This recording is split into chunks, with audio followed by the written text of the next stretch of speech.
Hey, everybody. Welcome to episode 8, I think, of Blast from the Past Reviews. That's the name. I'm having an off day. Sorry. My brain is half on right now. I am running on coffee, nicotine, and sheer will. Yes. Today we are going over the 1985 classic. I love this movie. Grew up with it. Saw it on a big screen in a cemetery once, and it was awesome. The Goonies. Love this movie. Can't wait to talk about it. And of course, as always, I am joined by my wonderful co-host, Megan Leigh of the Noob Reviews. Okay, so now I need to know why you were watching it in a cemetery. It was like the event. Like I didn't break into a cemetery and set up a screen or anything. It was the event. I can't remember what the exact. It was like Cemetery Cinema or something like that it was called. But there's a mildly famous cemetery not too far from where I live. I think one city north of where I live. And yeah, they just wheeled out a big screen and it was, Goonies in the cemetery.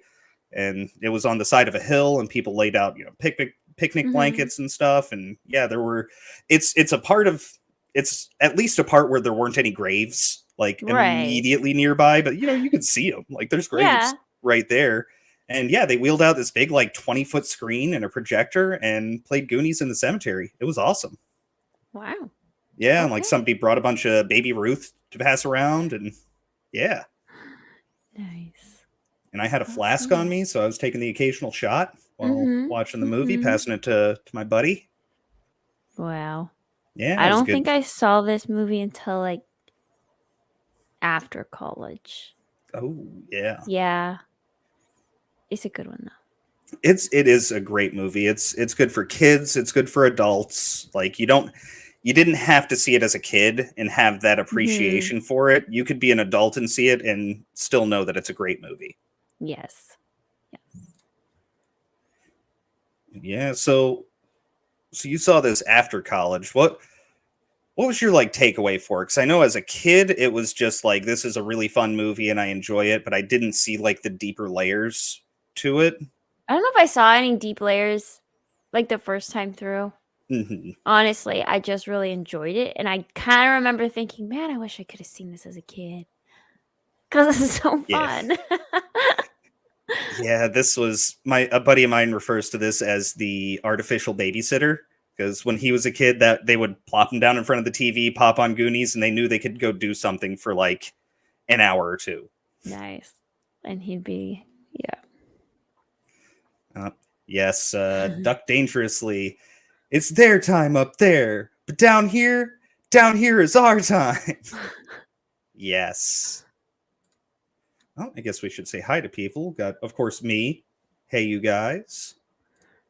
My buddy Drew, Supreme Heretic. Hope to one day be invited on. Well, possibly. We're doing the just chatting every other week. I know for the movies, I kind of like to keep it a bit more slim for the cast, just us. But for the off days, perhaps we'll see. And I am not jolly, damn it. And call me a bear, the big jolly bear. I'm not obscenely tall or anything. I'm fairly average height, 5'11", I hope. Although I am fat, so I'll give you that. I'm fat and got the beard. I'll give you that. But I am not jolly, damn it. And Paul, don't be on his side, Paul. Paul just keeps saying you're jolly. I'm too jolly. Ugh. Just destroying my image here. What image, Stephen? I am a curmudgeon. That is the image I am going for. Well, I am the neat old hermit. I walk outside and yell, "Get off my lawn, you miscreants!" Wow. Yikes. Okay. Yeah, let's see. Babysitter was Goonies, Princess Bride, Footloose, and Grease 1 and 2. I've never seen the Grease movies. I never have. I'm not a big musical guy. Yeah. Not a big. I'm all about my musicals. I really am. I can't. Also, Okay, we have to watch Grease. Have you seen Footloose? I have definitely seen Footloose. Okay, good. I've definitely seen Footloose. Grease 2, Yeah. Grease 1, yes. Yeah. I mean, I know some of the songs from it because, you know, they're in like everything pop culture, but yeah, just never seen it. Always gone past me. Phil's here. Hey, we got a Phil. And yes, Phil, I hope you're feeling okay. You said you were sick. Yes, for those of you out there, Phil has the coof, which sucks. I hope it's just going to be the short COVID and not the long. So I'll knock on some wood here for you. In fact, I have real wood paneling. I'll knock on. Real wood panel for Phil. Yes, I have real installed in the 1960s wood paneling in here. Nice. Yes, but I hope you're feeling better or feel better soon. So I know you just got it. Yeah. Let's see. We have a Daniel. Good morning, Megan, the great friend of computers, and Steven, the #1 David Bowie fan. I don't know if I'm #1, but I do like David Bowie. Oh, skip down to Godzillionaire. How's it going, bud? And yes, get well soon, Phil. Let's see. Grease 2 was wildly inappropriate, but it had Michelle Pfeiffer. Yeah. The most I know from Grease is from watching Parks and Rec, because they do a scene where the main character, Amy Poehler's character, Leslie, is trying to bribe one of the city councilmen, and they do a duet of Tell Me More, but she has to play Travolta. And yeah, so that's like the most I know of it. Oh man. Yeah. You need to know more. So I'm gonna have to put some musicals on the list for Steven. Okay. So Steven can be cultured. I'll gird my loins. I will gird them. I've seen some of the classic musicals, you know, like Guys and Dolls, The King and I. Have you seen Newsies? Which one? Newsies. It's like one of Newsies? My favorite. I have not seen Newsies. No. Magical. It's magical. Okay, well, magical. It's like it's an all boys movie, like all guys, literally. So Newsies. Good. No, not even familiar with it. Oh, you're gonna have to Google it. Okay. Yeah. Phil, I always just assume, Phil, that you haven't seen the movies that we're talking about. Yeah, you haven't seen anything, Phil. Phil, what have you seen? We're here to culture you, okay? Did you watch the Goonies? Tell me you've seen the Goonies. Doesn't like Newsies? It's okay, but not great, according to Paul. I loved it. Newsies. I not only haven't seen it, I haven't even heard of it. Let's see. Yes. Newsies. Yes. Okay, so that's some great dance moves in there. Right over my head. So good. It's like dance makes a stunt. Okay, he's seen A Knight's Tale. Seen A Knight's Tale. Okay, that's good. There we go, Phil. Which I do still say that movie has held up over time. Oh, yes. Okay, seen the Goonies, but don't remember anything that's happened. Fair enough. Let's see. Newsies, is that Christian the Bale, Christian Bale? Okay. Yeah, Christian Bale singing and dancing, guys. Okay, well, you have my attention. I don't think I've ever seen Christian Bale sing and dance. He's like so young. Oh. Let's see. I miss Johnny Dangerously. I'm not familiar with Johnny Dangerously. This is an 88 Magnum. I think some of these are going a bit over my head. Ooh, Les Mis, yeah. Original Phantom and Les Mis. I have not seen the original Phantom of the Opera. I've seen the one came out in, what was it, the 90s? Yeah. It was that one is okay. Like I did like it, but I mean, it's always the original. And the Les Mis that came out with Hugh Jackman or whatever the newest one was. Yeah, I think wasn't that Hugh Jackman in it? I think so. Guy who plays Wolverine. I think he was in it. Yeah, that just was not so good. Let's see. Phil asking if we have seen The Wiz. It's The Wizard of Oz, but with an all-black cast. Puts what most movies that try to pander nowadays to shame. I have not seen The Wiz, but I'll also heard of admit The to Wiz. not being a fan of The Wizard of Oz. It's a weird movie. It's I've nothing seen wrong. it quite a few times, and it's so weird. It Weird. scared I me don't as a know. kid. That's my problem with it. Like when I was literally like 2 years old, so not saying like 7 or 8, like literally Yeah, yeah, 2 years yeah. old. The flying monkeys scared the absolute crap out of me, You and remember I being just 2? no. I've been told this by Oh, okay. my older family, but I like always had an aversion to it. Like I never wanted to like really watch it. I've Probably seen because it, you got scared when you were 2. yeah, and I think it just like stuck with me. Yep. Let's see, Johnny Dangerously, Michael Keaton, and Joe Piscopo, gangster comedy. Okay. The Broadway version of Rent. Isn't Mm-hmm. Rent the one about AIDS? Yes. Okay. Yes, it is. Was it Gerard Butler? Not Hugh Jackman. I'm Gerard Butler mixing them in up. Phantom Oh, and of the Phantom of the Opera. Yes. Yes.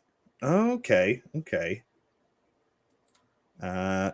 Yes, The Wiz has Michael Jackson as the Scarecrow. Yes, and Diana Ross. Yeah, Diana Ross was she the lion? I'm trying to remember. I'm not super familiar with it, but I know about The Wiz. Yeah, I think that's us all caught up with the chat. But yeah, Goonies. That's what we're going over today. I think just like some of the things I wanted to bring up before we get really into what I have here. So just so everybody knows, we're not going to be doing the entire movie, kind of like we have been. I've cut it back down. We're trying to get back to focusing on just a handful of scenes and like digging into those scenes rather than trying to give like an overall view. Which is the intent of what this program was, but I got lazy. I'll admit that was a big part of it. Is like, oh, it'll take me so much less time to just do get the whole movie and we'll just watch the whole thing. But in the end, like the streams wind up getting dragged out, and I don't think they were quite as tight and focused. So I'm hoping that this will. Well, trying to get back to what the original intent was, and I think it'll be better content for you. So that's the intention here. But yeah, the Goonies. So there's like sort of a backstory that's going on here that they don't fully explain to you, but like you can put together the pieces, which is that, they're selling the entire neighborhood where these people grew up. They call it the Goondocks. And from what I believe is going on here, now I haven't looked up other people's theories about it, but what it seems to me is that this very rich guy who owns the local golf course country club, is trying to buy this entire property so that he can expand the golf course. And it seems like he is using some sort of legal trickery through the city council, most likely, or even through the banks to force these homes into foreclosure. So they probably did something like anyone who had an adjustable rate, which were very common back then for people to get an APR instead of a fixed mortgage rate. They probably just jacked their rates up through the roof, or they significantly raised their property tax. And so they're forcing these homes to foreclose, which is why everybody's going to be moving soon. So I think there's a bit of an underlying story of, elitists working with it, with local government to try and push out, just sort of your average middle class families. And I also think it's really nice that they don't like spoon feed it to us. Like you got to kind of watch it and put all that together. And even if you don't put all that together, it's not like. No, I just like how this movie is written, because yes, there's that where you can like,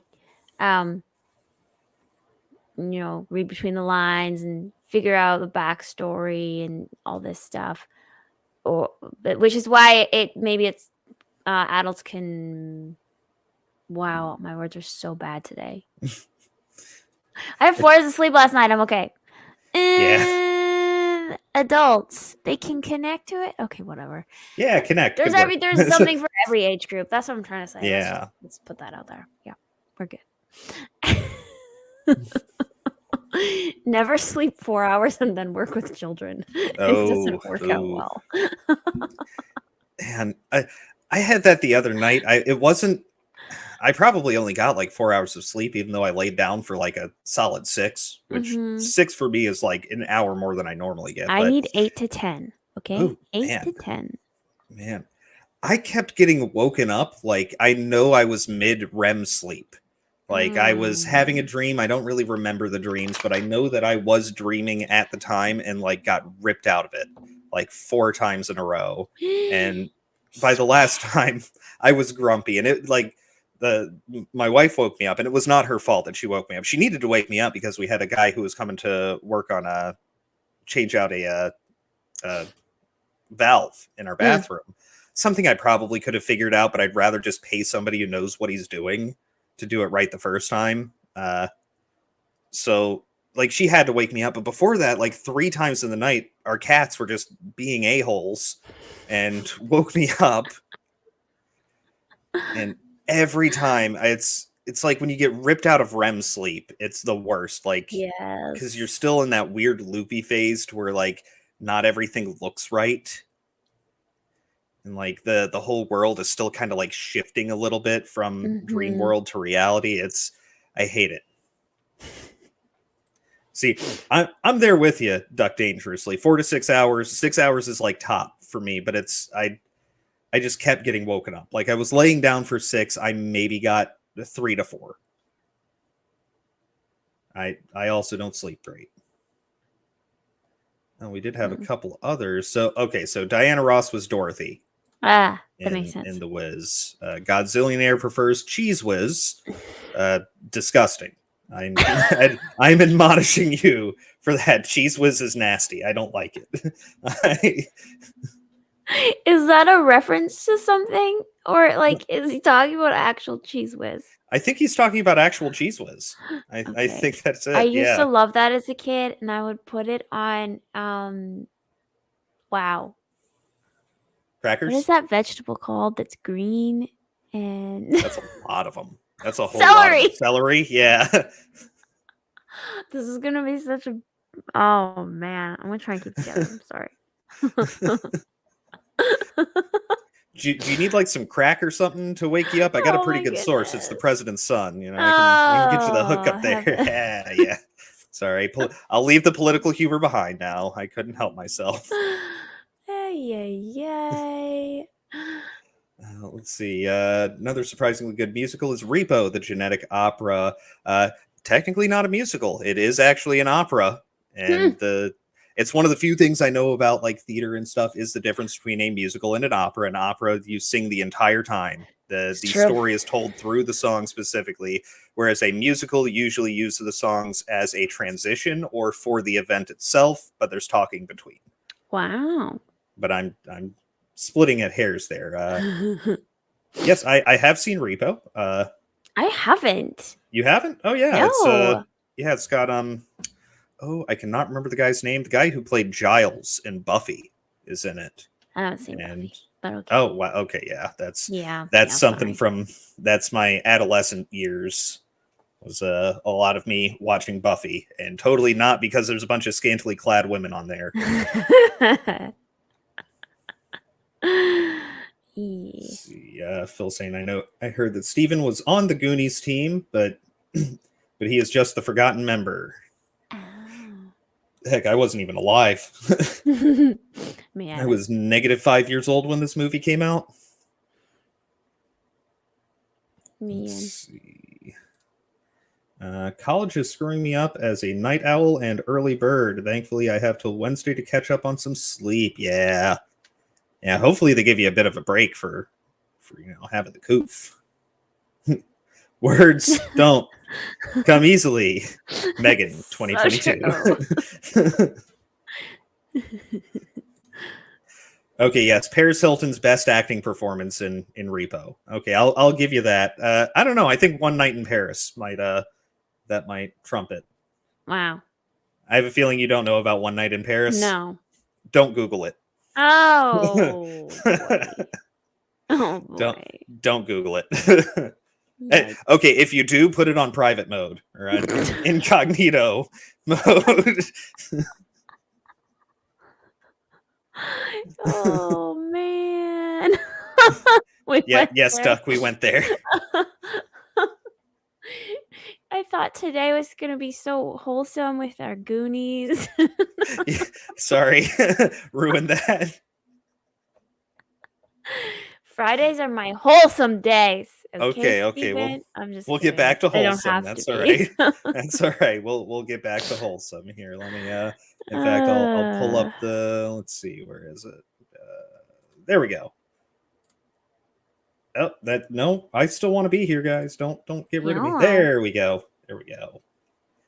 And let's full screen this. Hey, look at that. All professional. Things ready to go. Oh my gosh, the scene with I forgot about the scene with the statue. He laughed so hard. Oh, yes, yes. They break it and they glue it on wrong. Yes. If it was like that, you'd be whizzing in your face. I don't see anything wrong with it. Ay, ay, ay. Oh no, that's Mom's favorite piece. Yeah, I wouldn't be here if it wasn't. Oh my goodness. And those are things that like these kids are doing, but most kids, it kind of would go over their heads, a lot of that. But an adult watching it would be like laughing their heads off. Mm-hmm. Yeah, I don't know what sex ed would have been like for, 10 to 12-year-olds in Astoria, whatever state they're in. Mm-hmm. Man. Yeah. And one thing I do like is like how they show the town, especially at the very beginning of the movie. It seems like it's very much just it's sort of a general small town America, which I think is a good setup. A lot of people are going to be familiar with that. I spent my very young formative years in a small town, and so I can relate to parts of that. I mean, my house was much smaller than theirs, but we still What's with these kids movies and these kids live in these really old but like fantastic houses? I mean, actually, back then that wasn't too far out of the norm. Particularly if their parents were buying houses, were getting their houses back in like the 60s or 70s. Yeah, you could, work at even a job like working at a gas station as like a gas station attendant. You might only be making like, $10,000 a year, but when you adjust for inflation, that would be the equivalent of making like $40,000 to $50,000 a year nowadays. And you could, they'd be able to afford to get a pretty good house. Housing was significantly cheaper back then.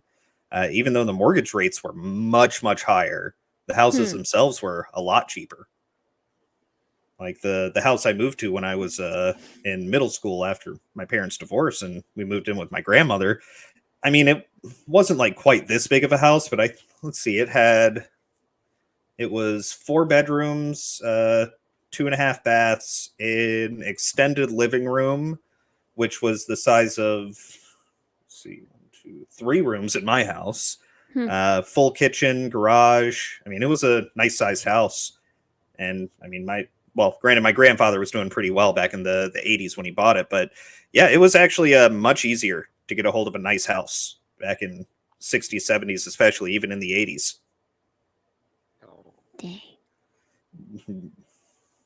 Huh. Yeah, the housing market has become very topsy-turvy over the past really the past 2 decades. It's gotten bad, and now I mean over the past 2 years it's really exploded. Yeah. I think it's going to level back out eventually, but it's really exploded.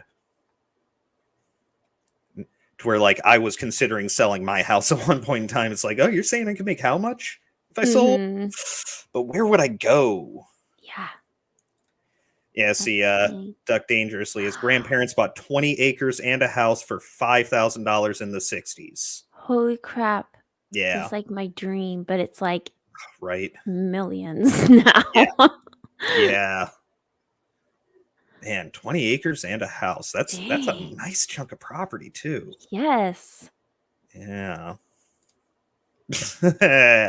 Hey, small time. Wow. So you got one of those laptops too. They're just handing those things out like M&Ms, aren't they? Yep. Okay. But yeah, shall we hop right into it? Let's do it. All right. Oh, poor Rome. What's her face? What's your dad gonna do with all that stuff that's in the attic? He's gonna give it back to the museum. Or whoever they picked to be the new assistant Curly. Or Curry. Oh, wait a minute, guys. Maybe there's some stuff up there for us. Maybe there's some stuff that we can... I love the running gag that you get throughout the entire movie of them messing up something and then that's what I said. Mm-hmm. And That's what I said. yeah, you get it a lot from Mikey just saying the wrong words, and then you get it from Data for, he has the thick accent. It is just hard to understand. But the running gags in this movie are great. Beta is like basically his character that he plays in Indiana Jones. Similar, yeah. Short Round? Yeah. Yeah, he's like the very helpful sidekick. Uh-huh. Yeah, oh man, Temple of Doom. I've only watched that movie a handful of times. I usually skip past it if I'm doing an Indiana Jones watch through. He was my favorite character in it. That's all. Oh man. Oh yeah, sorry, I didn't mean to make this a personal attack or anything. My bad. Not insulted. Data's not the problem in Temple of Doom. It's what's her face. It's the blonde chick. God, she is. He needs to slap her. Right. Slap that woman. And especially after you go from Marianne in the first movie, who's like this, kick-ass. She's a drinker and a fighter, and she's ready for action, but she's still a woman and feminine, and you have this great character in the first movie, and then you get her, and she's like this screaming, constantly in distress. I don't even want to call her a damsel. She's just annoying. Yep. Ugh. Oh, I did not know that. Guy who played Data is in Everything Everywhere All at Once. I've heard about that movie. I just haven't gotten around to watching it yet. I've heard it was good, though.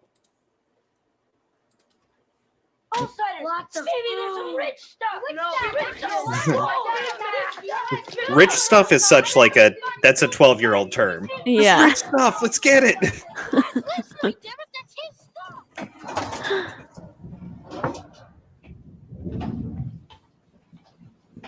Look at this. I want an attic like this. It was like full of stuff to look through. Yeah, just like has like 20 years worth of collected stuff up in the attic that you can just go through. Just when you're bored, you just go up there and look at a box. See what's inside. I've got like a crappy little crawl space that I have to like. It doesn't even have the ladder built in. I have to set a ladder up underneath it. Yeah. We have the ladder when it comes down from our garage. That's it. Yeah. But then it's still like kind of cramped in there and just always really hot because there's no AC. No, Daniel, Goonies is not public domain. We're just pausing it frequently. I just want to see if it'll work. Us just playing the movie. I just want to see the movie, damn it. I don't want to have put the big watermark on it and everything. And because we're trying to dive a bit deeper into it, I'm hoping this is going to be like the earlier episodes where we didn't get hit too badly before. So we'll see. Definitely go off in the chat if we get taken down, though, because I might not notice immediately. And if we do, I have a safe version we can show, but I'd like to hear the audio. Yeah. Let's see. Oh, but one thing I do like about the attic, well, I'll let it play a little bit, then I'll bring it up. You heard what my mom said to the housekeeper about not wanting anybody up here. Mikey, I cannot believe that you actually have something this cool in your house. So that kind of like sets up what I was gonna say of so like this scene is kind of where we get the themes of the movie all set up, but not just the movie, the characters themselves. So we get to see each of them really playing into their personality or their character archetype. Like immediately Mikey's trying to be the leader of like, come on guys, get out of here. We're not supposed to be in here. He's trying to like order people, but they're not paying attention to him. He has to build up towards, he has to earn their respect and for them to start listening to him, which they eventually get to. Mouth will start pulling jokes here in a second. Data's going to be explaining the engineering of stuff. Chunk is breaking things, and Bran's like aloof off in the corner reading a book, trying to do something away from the kids. You guys, my mom says, you guys, stop. Put down the outfit, okay? Hey, Mikey, this is great. We only have those Hanukkah decorations in our attic.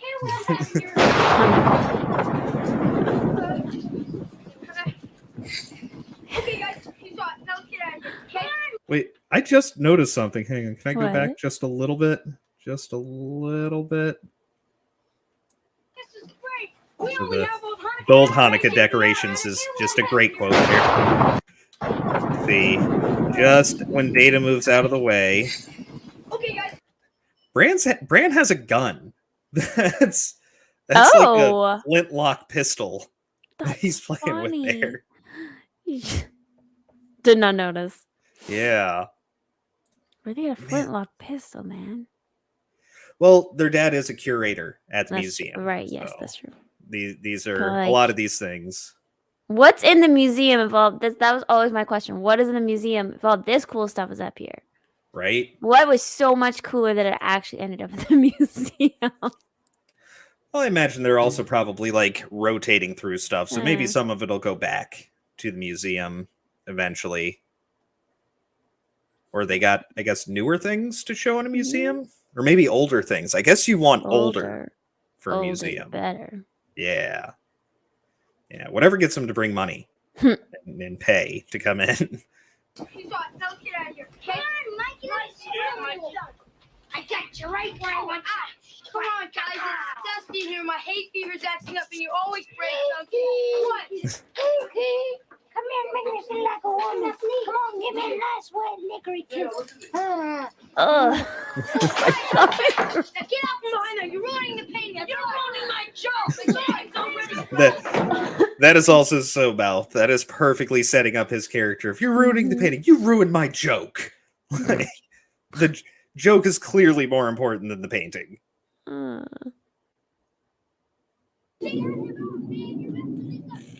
And is it just me, or did everybody have that lightning in the bottle thing? I didn't. You didn't? Or like even the No. globe with the lightning inside? Oh man, yeah. I had one. I had a small one that was the globe with the lightning in it. Jealous. Yeah, they were awesome. I want one. Pretty sure you can still get them. I mean, it's not like you know, back when we were You go younger, back in time. you had to go to the Sharper Image store and actually buy one. Now you can just Amazon it. It was either that or, 2 low payments of $19.95 if you call in this number from the infomercial. Wow.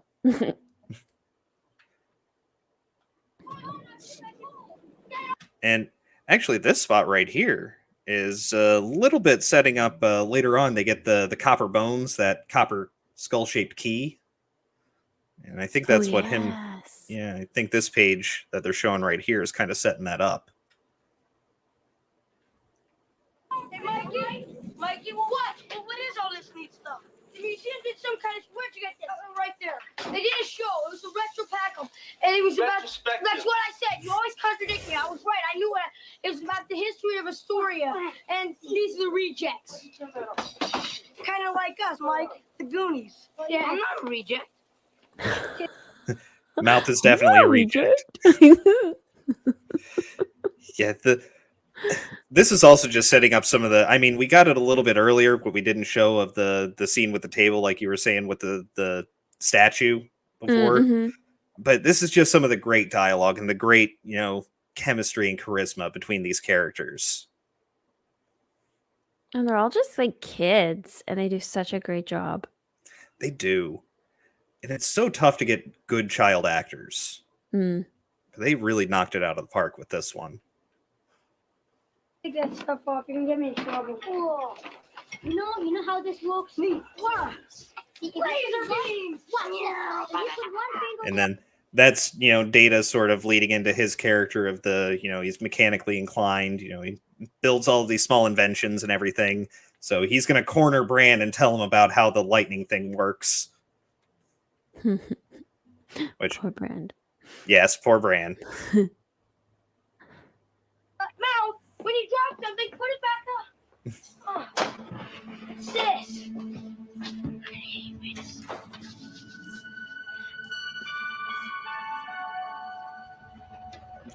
Just those few tones of music to let us know this is important.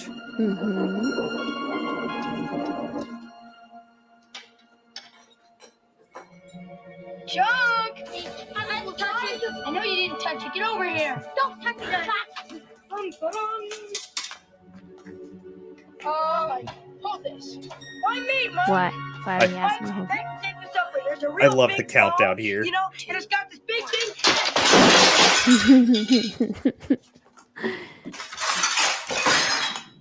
What are you doing? Can't break it himself, Hey, but he knows chunk can. Yeah. Hey, look. That Well, says 16, plausible 32. deniability. I think that's what it is. How did you get that map? Well, Chunk was holding it. Okay, well that explains everything. Is that a year or something? No, it's your top score on pole position. Yes, it's a year, Chuck. Look, it's a map of our coastline. And actually, this is a good time since we're at that shot. Uh-oh. What's he got? Hey, this is my Sean Astin signature I got here from when I met him at Atlanta Comic-Con a few years back. What? Let me full screen it real quick. Full screen it. Yeah, let's see. Is this the one I want? Yeah, there we go. Yep. Nice. Sean Astin. He was very nice, actually. He was very nice guy to meet. Very personable. Actively tried to like engage me in conversation. Like I was ready to walk away and just be like, okay, well, I got my 5 seconds with the famous guy, and I got my autograph that I paid. I mean, it's expensive for anybody, but his wasn't ridiculously bad. Certainly not the most I've paid. But then he like stopped me and turned me around and had me come back and like tried to actually open up a dialogue. So he was really nice. That is nice. Yeah. Yeah, certainly up there. It's kind of between him and Tom Felton as to the nicest celebrities I've met, or at least the most personable. Tom Felton. Draco Malfoy. Oh. Yeah. Okay. Yep. I also just ran into him at like he was outside smoking a cigarette, and I just happened to be in the same area, and I didn't even realize it was him at first because I was super hungover at the time. And so, yeah, I just sort of joined in a conversation that another group was already having, and Tom Felton happened to be right there. And it took me a minute to be like, funny. You're Draco Malfoy. That's Of course I didn't say anything. He was being cool. I was going to try and be cool about it, so. But, nice. He was You very didn't get nice. his autograph?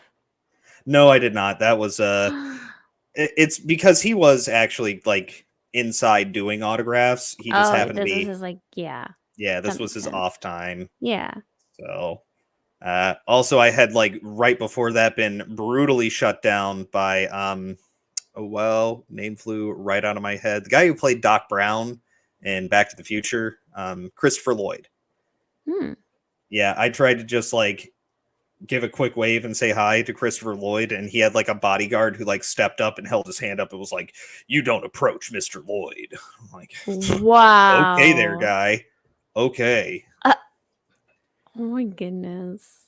Yeah, this was also at the same convention. There's actually a video out of it that you can look up about Christopher Lloyd being a bit of an a-hole for his fans. He was doing a panel about like his career, and people are asking questions about Taxi and Back to the Future and Who Framed Roger Rabbit, stuff like that.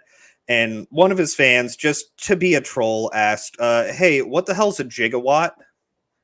And just being a troll, because it's a gigawatt, but in the movie is 1.21 gigawatts. So the guy just asked, "What the hell's a gigawatt?" And he just straight up like puts his hands on the table, hangs his head low, stands up, and walks out of the room mid-panel. Wow. Yeah, guy takes himself way too seriously. Oh my goodness. I mean, he's a good actor. He's had some great roles over the years, but like, let's be real. You're known for your comedy. You're not known for being some world-renowned stage actor or anything like that. But some of them are like that. Yep. See, Duck Dangerously agrees. Sean Astin is great. Very humble dude. I liked his performance in Toy Soldiers 2. Sean Astin was in Toy Soldiers? Oh, I'm thinking of Small Soldiers. Okay, I don't know if I've seen Toy Soldiers. He'll always be Rudy. Yes. That's a good movie. William Shatner. Yeah, I've heard Shatner is nice. I have not met him, though. I've had plenty of opportunities, but it's like every con I go to, Shatner's there. And it's like, I got like 3 other people I'm trying to get their autographs, and that's like $150 right there. I can't justify another 80 to 100 to see Shatner. Yeah, Drew can't picture me super hungover. Lol. I feel like that's sarcasm. Yes, it definitely is. Let's see. Yeah, Rudy was good. Plus, Jerry Goldsmith's score was awesome. Mm-hmm. The trick to get to Christopher Lloyd is to say you loved Camp Nowhere. I have not seen that one. Yes, Drew is glad that Katie Sackhoff and Tricia Helfer were down to earth. I believe that. They're both good actresses too. Yes, and I agree with Small Time Republic. Katie Sackhoff is a believable badass. Yes, back to the movie. Because we've been 3 minutes into the compilation here. What's all that Spanish junk right there? Who knows? Mouth, you said you could translate. Translate, right here. Yeah, translate it. Ye intruders beware. Crushing death and grief, soaked with blood of the trespassing thief. You guys, this map is old news. Everybody and their grandfather went looking for that when our parents were our age. I mean, haven't you ever heard of that guy? What's his name? The pirate guy. One-Eyed Willie. Definitely not a dick joke. Definitely not. Oh my goodness. Did you know this map? He was given the prop that they used here in the film. Or maybe they had a couple copies. He was given it to take home, and then his mom found it when she was like cleaning her house, and she like put it in the trash. Oh man. I found that bit out, and I was like, oh, I guess he wasn't really happy, but yeah. Man, like to Sean Astin, to Mikey, he was the one who got it. Yes, he got that map. Man, and he took it home, and then I guess he left it at his parents' house, moved out, and his mom trashed it. Oh like she man, threw it in the garbage. That's definitely a mom move, right? She's like, "What's that? What's this junk? Cleaning out your bedroom, trash." Yeah. Man, I will say he probably had like a few props for movies that he had like snagged over the years, and you know there's probably stuff all over the house because his mom was an actress, his dad was an actor, you know, he was doing movies from a kid, so they probably had stuff all over the house, and it was like, oh, it's just another prop, junk.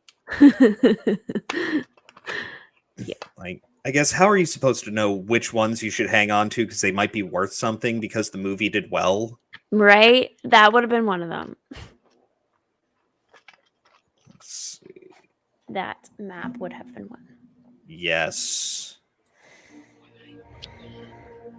One-Eyed Willie. Yeah, he was the most famous pirate in his time. My dad told me all about him once. Dad'll do anything to get you to go to sleep. No. See, One-Eyed Willie stole treasure once. It was full of rubies and emeralds and diamonds. And he loaded it all up onto a ship. And they sailed away into the sunset until the British king, he found out about it. And then he set up this whole armada to go out after him. And then the armada, it took him a couple weeks, but then they caught up with Willie. And then there was a whole big war between the armada and Willie's ship, the Inferno. And during the firefight, there was just guns bursting here and cannons bursting there. Brand's face right there is just perfect. Yeah. Just him like, oh yeah. It's that like, this stuff. yeah. That Big Brother whatever face. Oh yeah. Oh yeah. And I will say, like, this whole sequence here of him like in a very childlike way of just rattling off the whole story one after another. Just bit by bit, no pause, no real grandeur to the or grandiosity, I guess is the word for the whole thing. But even with all of that, this is a great way to drop all of the exposition and give us the upcoming plot and backstory for the movie. Going through the attic, going through all this old junk, and then getting a retold bedtime story. Like, it keeps you engaged while you're just being given information. No, it's a good way of doing that. Mm-hmm. And then Willie fled because he didn't want to stay around because he knew he'd get killed if he stayed around. And then he got into this cave, and then the British they blew up the walls all around him. Data is like so into it too. He's like, right. Like, we can only see his profile, but I feel like his eyes are like as wide as they can be. Yeah. Yes. Yes. Asian for the win. Mm-hmm. Caved in, and he's been there ever since. Forever, and ever trapped. Wow. You sound just as corny as Dad does. My dad tells me the truth. You know what he said? He told me that One-Eyed Willie and his bunch were down there for 5-6 years. And they were digging all these tunnels and caves, setting booby traps. Booby traps. That's what I said, setting booby traps so that anybody... There's another part of the... That's what I said. But with that, also the booty traps, because that gets dropped several times later on. Booty. Booty traps. I'm sure there's a lot more of those these days. That tried to get in there would die. And then you know what he did? He killed all of his men. Why? Why did he kill all of them? Well, because he didn't want them to get to his treasure. Yeah, wait a minute, Mikey. But if he killed all his men, how did the map or the story get out? See, I asked my dad the same question. He said one of the guys must have gotten out with the map and... Hey, Mike, I believe you. Yeah, well, I don't believe you. I don't believe you. I love how Chunks just like, I believe you. I'm done listening. Bye. Yeah. Well, he tells the tallest tales out of all of them.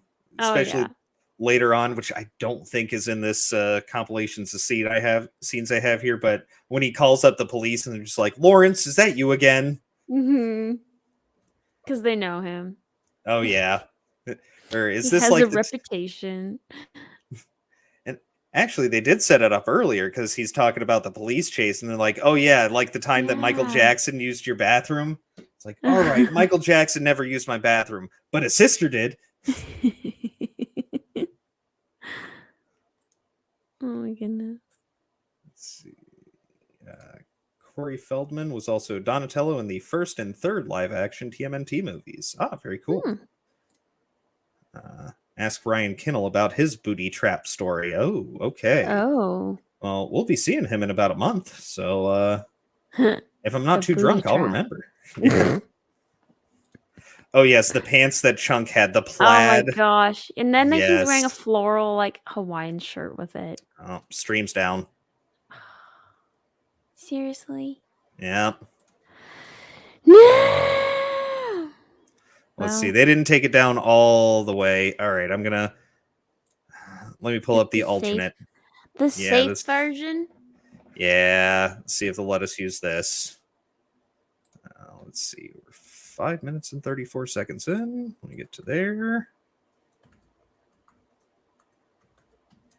All right. Close enough. Turn that volume way down. Yeah, and there's Duck Dangerously. Yes, if this comes back up in the review, because sometimes these will return when we do the review. Yes, I appreciate that, Duck. This is literally the definition of transformative. So transformative. Yeah. Life-changing conversations are happening here. Right.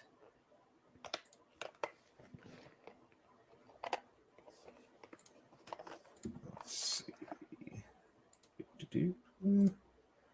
Hopefully they didn't take it down all the way again.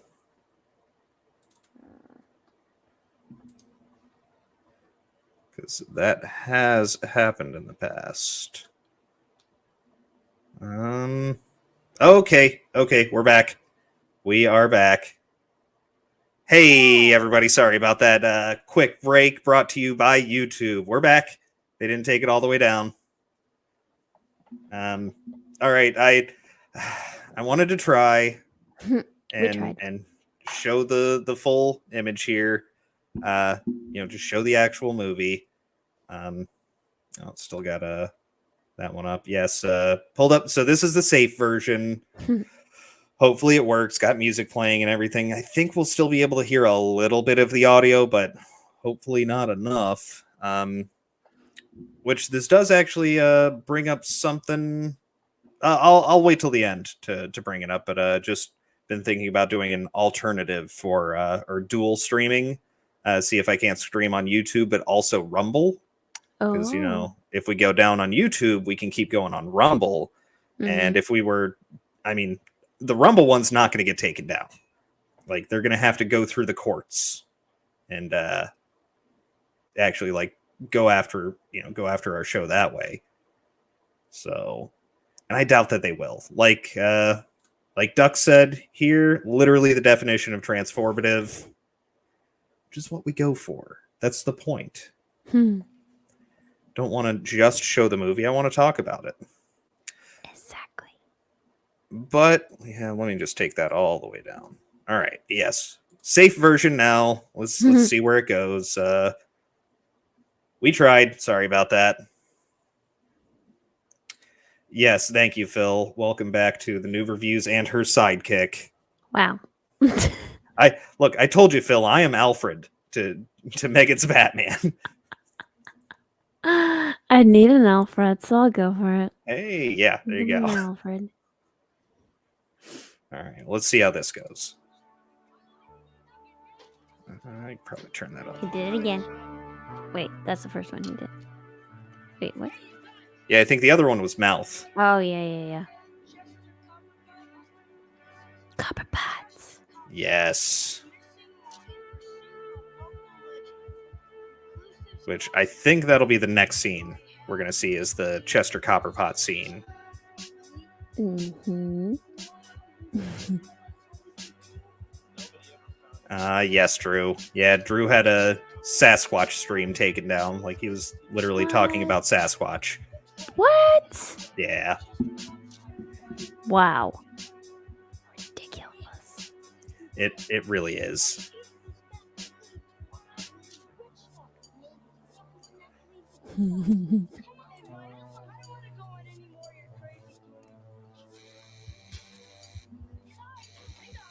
And so with it, Chunk says right there, don't want to go on any more of your crazy Goonie adventures. So I'm guessing this is a regular thing for Mikey, is to drag them along. Next big thing. Yep. But maybe this one will actually come out. Maybe there will actually be something with this one.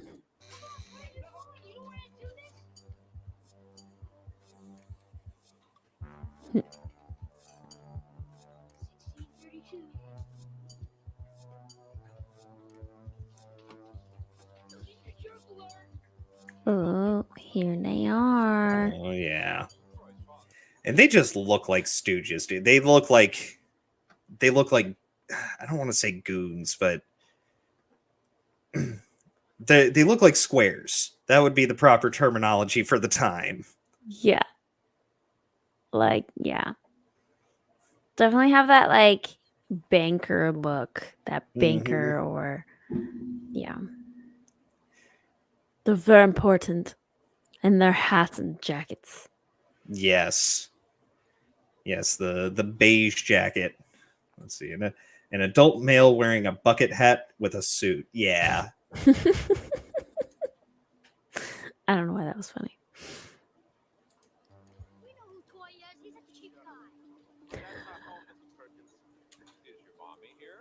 Is your mommy here? Yeah. Who says that? That's so... I've always hated adults that talk down to me when I was a kid.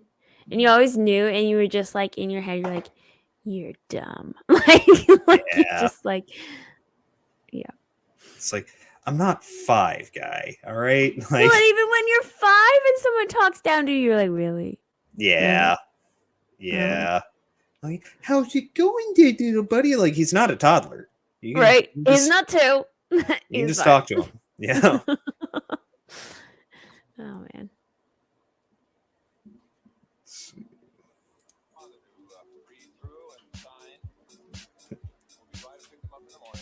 Yes, bringing back old terminology here, Daniel.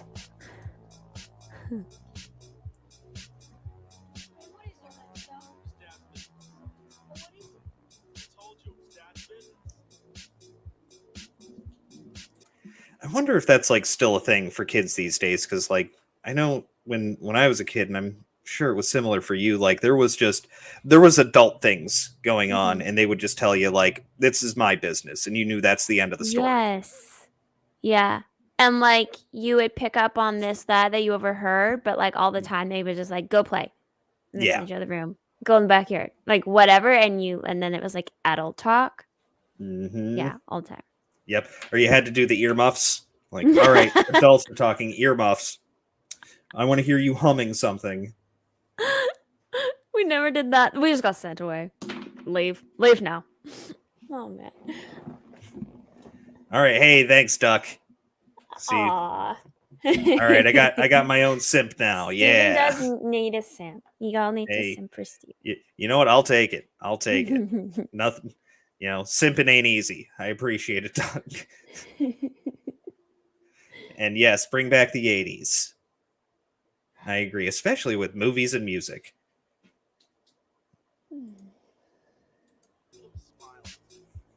And then we do get one last moment here of, especially Bran when he's around the other kids is a bit standoffish, but right at the end of this scene here, he kind of steps up as the big brother and, tries to comfort Mikey. I want to say that it's just not realistic in my personal life with my siblings, but whatever. Like, I always saw this scene coming up and was like, this is so unrealistic. Mm-hmm. Do you have siblings? I have 2 sisters, but they're like significantly younger than me. Yeah. Like I'm 16 years older than one of them and 26 years older than the other one. Oh, yeah. Wow. Yeah. Yeah. Dad married a younger woman. Gotcha. Yeah. Yep. So there's like this huge age gap. So, by the time one of them was like even walking and talking and all of that stuff, like I was already like in my 20s. Mm-hmm. And then, and my other sister, I just live so far away from her. Like I talk to her on the phone occasionally. She's like 7 now.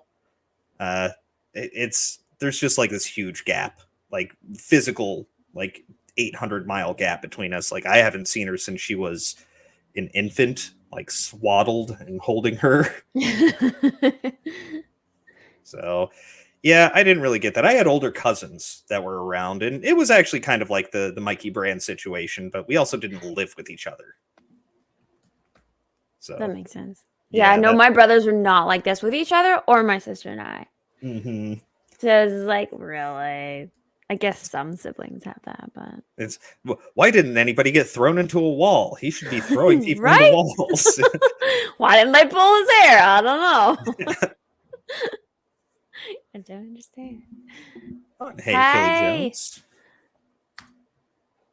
And Drew is also a Steve-ite. There you go. See? Steve's getting his simps now. Yeah. Get my own simp army. And take over the world. You're bombing. This might be just me, but this is one of the first movies I can remember that sort of showcased the Northwest area of the country. Yeah, Pacific Northwest.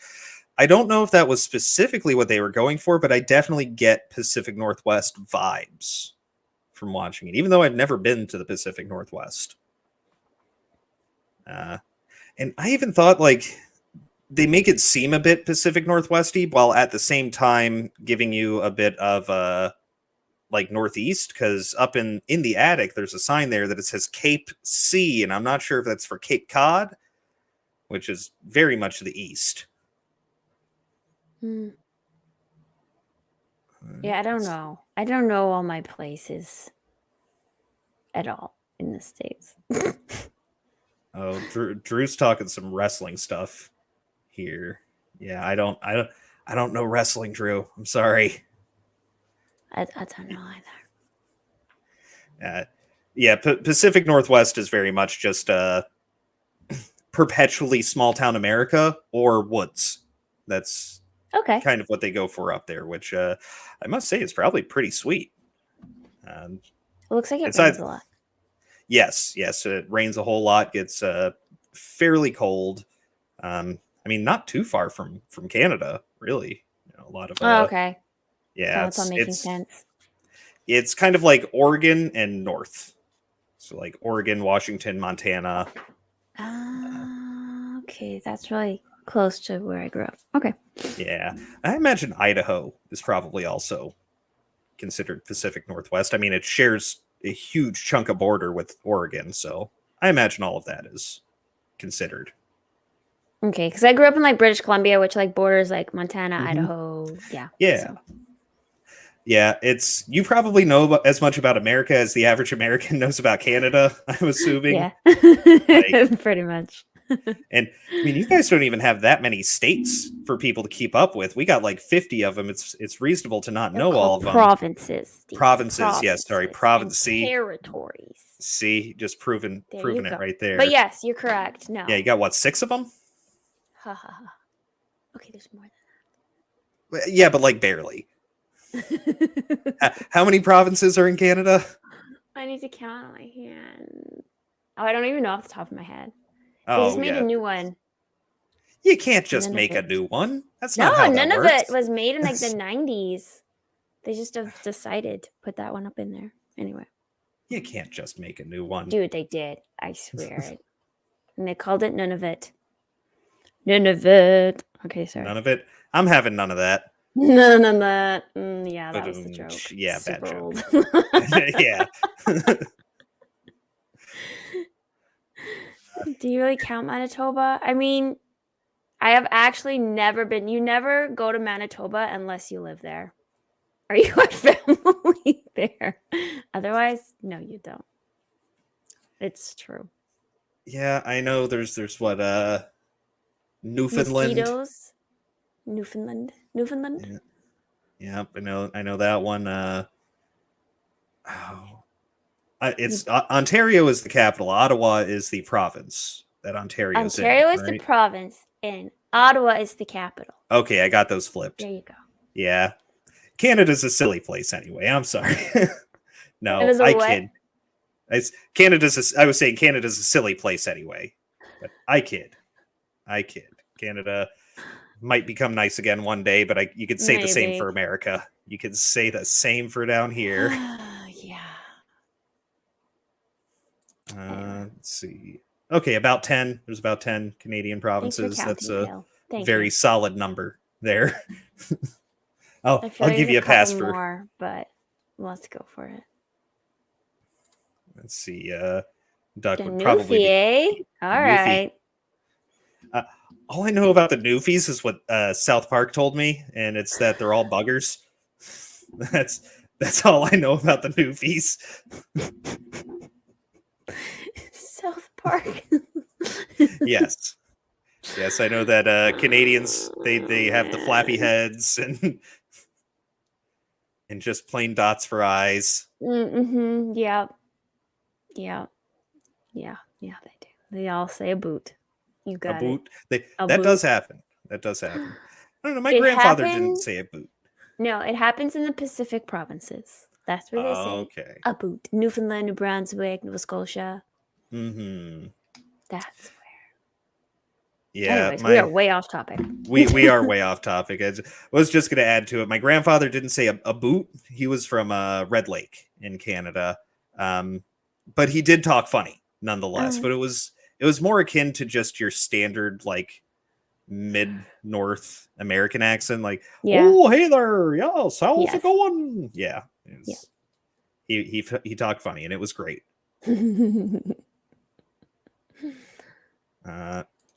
Yes, let's get back to the movie.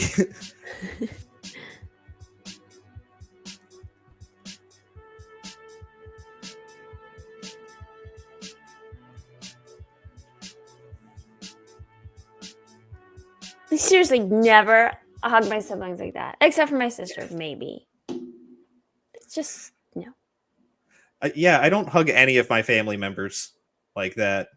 Like my mom, we get a quick little hug. Like it would have to be a seriously dire situation for us to have like a really meaningful hug like that. I give her the quick like, all right, tap tap. All right, we're backing off here. And my dad gives me like the bro dap, like straight up, like we do the upper hand, like upper angled hand clasp and come in for the bro hug. Like, Bro. Yeah, I get the bro hug from my dad. And then other than that, like I'll get a fist bump from him. I'm more likely to get a shot. Like he'll give me a shot of vodka before I get a hug.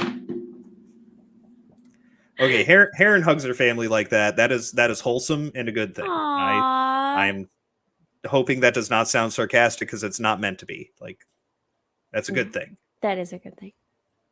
Yes. What are hugs? Some of us just grew up in families where they did not express their emotions. Yeah. Especially all of my like Bostonian family members. There's no emotion shown there. Let's see. I especially hug your brother. That's good. Having a good sibling relationship.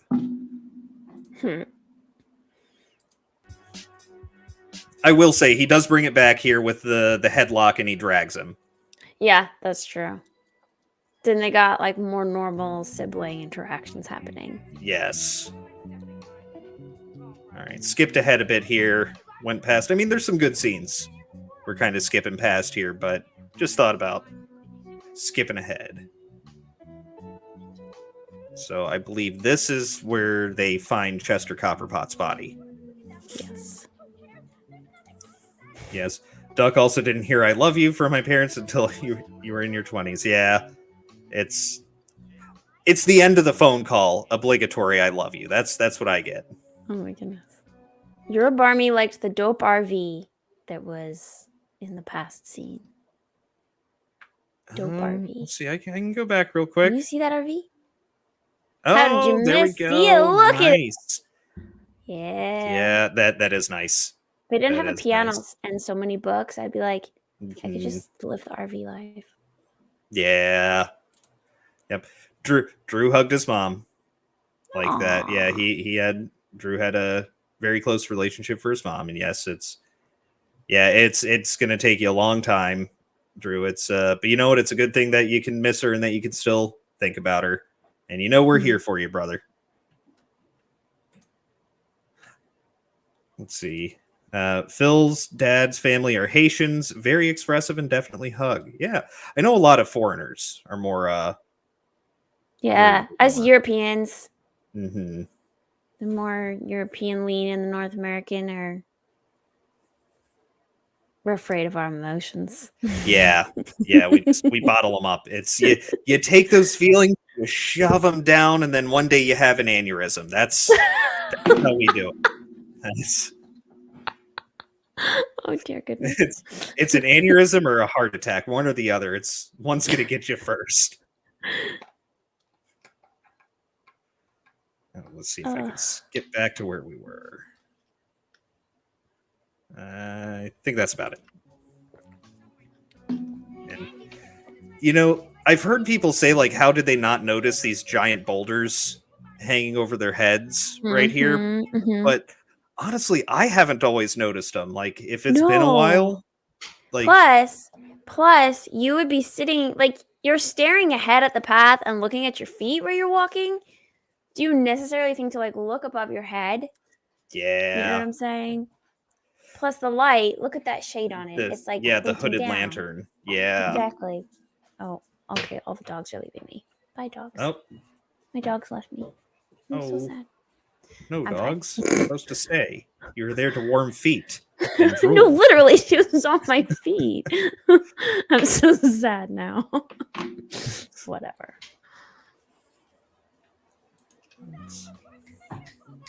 Oh, this part. Andy going nuts there. Excuse me. Okay. Had a bit of a smoker's was this where lung. he fell on the body? I can't remember. No, that's the ship scene later on. This is Andy is freaking out in this scene and walking down the hallway, and I think it's great that she's just like, I have a beautiful body, don't I have a beautiful body? You have a great body. She's just kind of losing it a little bit. Yes. I think that right there, like her kind of, she's letting her internal monologue come out there. And I think it's kind of showing that she is a bit shallow, especially like the Yes. early parts of the movie. She's, she's not really one of the Goonies. Like she's not from the Goondocks, and she's kind of been dragged into this situation. And I think I actually have something in the notes here that might maybe help me get my words together properly. Notes. Steven, I forgot about my notes. I'm glad you remembered notes. Yeah, notes. I took them. I took some this time. But yeah, this, showing her as like sort of shallow and very, she's not thinking about the situation at hand. She's thinking about herself in this very dire moment. It really helps to build her up a bit more later on and makes her choice to stay down there during the wishing well scene more meaningful, in my opinion. It gives. She was pretty desperate to get up during that scene. She was ready to go. Then Mikey's inspirational speech brought her back. Let's see. Carrie Green was one of Duck's crushes as young lads. Between this, Summer Rental, and Lucas, she was everywhere in 85, 86, and then just disappeared. Yeah, I think she just kind of like made her money and got the heck out. I can't blame her. Hollywood is bad from everything I hear. So bad.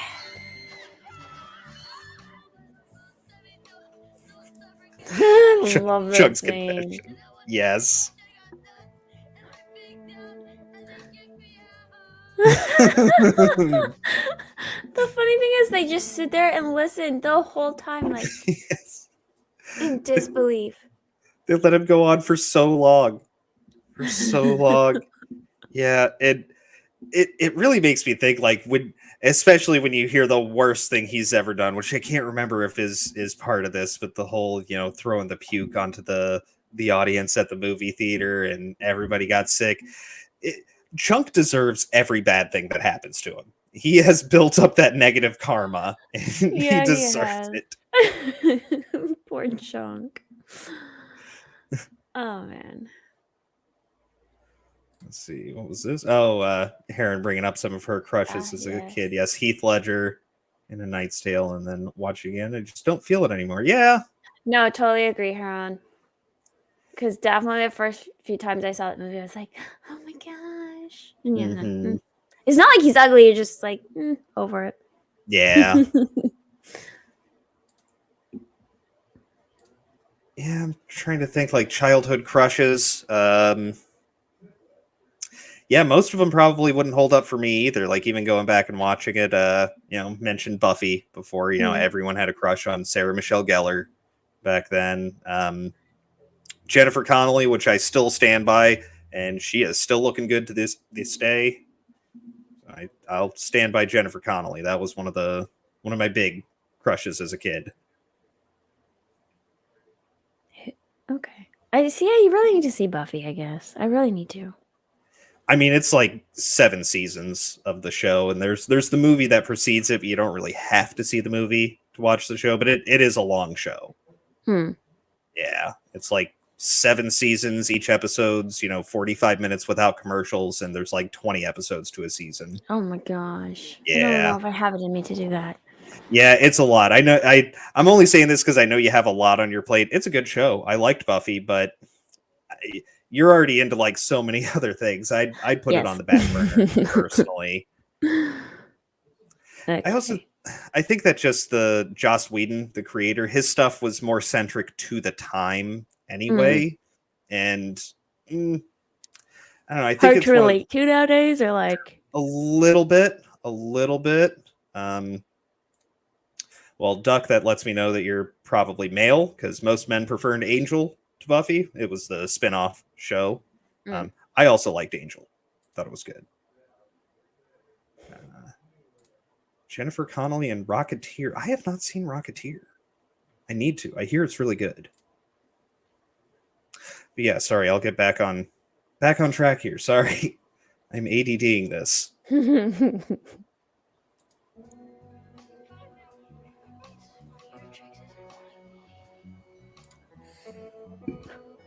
His inhaler.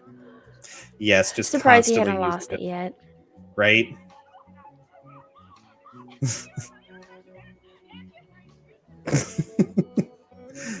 That's normally a conversation that would happen between like two drunk girls, but very slowly. You're my best friend.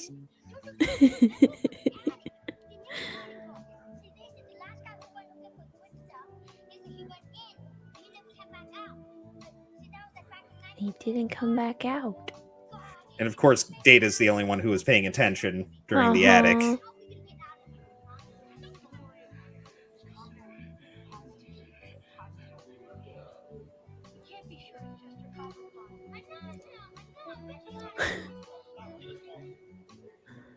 Oh boy. So that right there, that card he's holding, I think is one of the best subtle humor, just comedic actions in the whole movie right there. It's a skull. No, the card. The card? The card. Yeah, it's a baseball card. That's a Lou Gehrig baseball card that was being used as a bookmark, and he just sets it off to the side. He just tosses it down. For reference, I don't know what it went for in 1985, but today, a Lou Gehrig baseball card, depending on the condition, collectability, and things like that, goes anywhere from $200,000 to $500,000. Holy crap! Yeah. So they're searching for the treasure. He comes across treasure right there. Yeah. Wow. Even back in 85, you probably could have gotten at least tens of thousands of dollars for, maybe $50,000 to $80,000 for it, which was no small chunk of change in 85. And especially when you add the story behind it of like, this was sitting in the bottom of a cave dug out by pirates from a, well-known adventurer and treasure hunter. This was the bookmark of his lost journal. You could have gotten a buttload of money from that. I feel like if you are in a cave and you come across a bunch of stuff, you just need to carry it out with you because you never know if it's going to be worth something. Yeah. I mean, it also could have just been something for the museum. Like, hey, check it out. Chester Copperpot. We found his body. Exactly. But you could have his whole skeleton there. Yeah. Yeah, you can put it up and like it turn into a marionette in the museum. A little bit far, but okay. Oh, is that too far? Okay. But yes. Worth today these days, we'll cut it in the middle and say about a $300,000 item he's holding there, and just gets tossed aside. Man.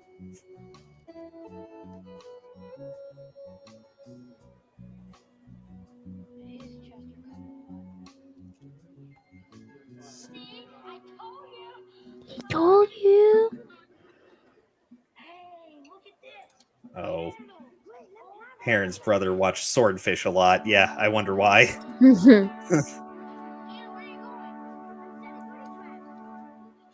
There's the booty traps again. Booty traps. The stuff that Data carried in with him. Mm-hmm. He's the only one that was prepared. Yes. Oh, they're kids. They're not going to be like, oh, we need to make sure we have like rain slicks and a flashlight. And dude, as a kid, that was me. Was it? I guess I was super abnormal as a kid. I'd never had any of that stuff on me. Like if it was raining out, I'd wear a jacket, like I always had like a pocket knife. Okay, I did have the pocket knife too, specifically because of Rescuers Down Under. Oh my gosh, that movie so sad. I loved it too as a kid, and then I tried watching it as an adult, and it's like, oh, it's not that good. The first Rescuers, amazing. Yeah, the other one's bad. It's not that good. Yeah, but because of that movie, I always wanted to carry around a pocket knife, and I had one as a kid. And I mean, heck, I'm still a pocket knife person. Heck, I've got two right here.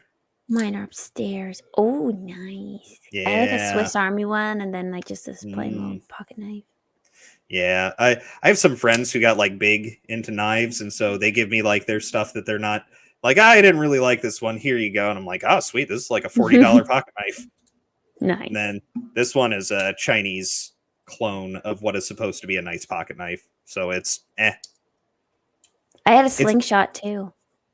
I don't know where it went. Like the wrist rocket one that you pull back and snap. Yes. I got we into shot trouble little with BBs. those. Yes. So much fun. Yes, I got into trouble with those so much. Yeah. My buddy and I, we thought we were just shooting into bushes. He had the wrist rocket, I had a BB gun, and we were trading back and forth, and we didn't think about what was behind the bushes and completely destroyed his next door neighbor's vinyl siding. Oh yeah. Yeah, we got in trouble for that. Yeah. Yes, stuck dangerously. The Swiss Army one with the plastic toothpick in the handle. Yes. And the tweezers. And the tweezers. Yes. I lost the toothpick and I broke the tweezers. But oh, man. Yep, Swiss Army knife is classic. Classic. Yep. I am very big into like the EDC stuff. Like these are my everyday carry things. So I have like always have a pocket knife on me. I have a pocket flashlight. I keep one of those multi-tools that goes into your wallet. I rarely use any of these things. Actually, the flashlight and the knife come in handy. But yeah, you need to have a couple good flashlights around. We have flashlights, and like at the head of our bed is like it's like metal. Oh, yeah. And they both have a magnet at the bottom, so you just stick them up there. Yeah. And the one has like 2 different lights. One is like a floodlight. It's so bright. And then mine is smaller. It's almost like a pen light, but like a big pen. And it has that neck that you can like pull out, extendable neck with the adjustable head on it. So you can put it in little tight corners. Yeah. Yeah. Mine's just a small little, cylindrical, got to push the button and hold the button down, little flashlight. But it works. It works. It works. Fits in my pocket without too much. When power goes out, you know where the flashlight is. Yes, yes. Well, I also have like worst case scenario. I have lighters all over the house because I smoke and I shouldn't. I don't smoke in the house though, but the lighters, they come out of the pocket and just go somewhere. Heck, I have 2 lighters within reach of me now. Well, now one because I dropped the other one. Steven. Your Barmy says that this is why we don't get hugs.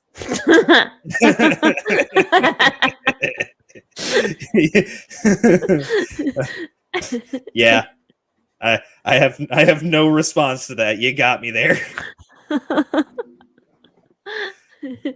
Yes, played war with real BB guns. Injuries abound. Yeah. Dang, you never did that. You just have to be a certain distance away from each other with the BB guns, and you'll be fine. Oh boy, we went off the rails again. We did. Sorry. All right, back to the movie. The way they all freak out over a skeleton. Yes, like they were fine going through the pockets, but as soon as the head falls off, that's and Brad wiping his hand off. Oh my gosh. That's something I like still do. Like I touch something grody, like I know I should really wash my hands. Just like oh. But you're like, okay, it's better now. Yeah. It's better. All's good. Oh. And then we get the mousetrap-esque contraption here, which they actually kind of foreshadowed earlier, and we didn't show it, but the truffle shuffle scene. Oh, yes. Yeah, that whole contraption that opens up the gate. That's correct.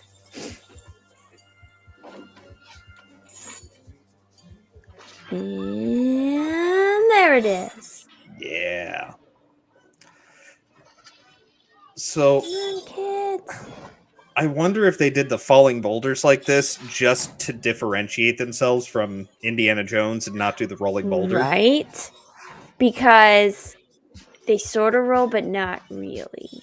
Yeah. And this scene definitely makes me think of that scene in Indiana Jones, for sure. Yes.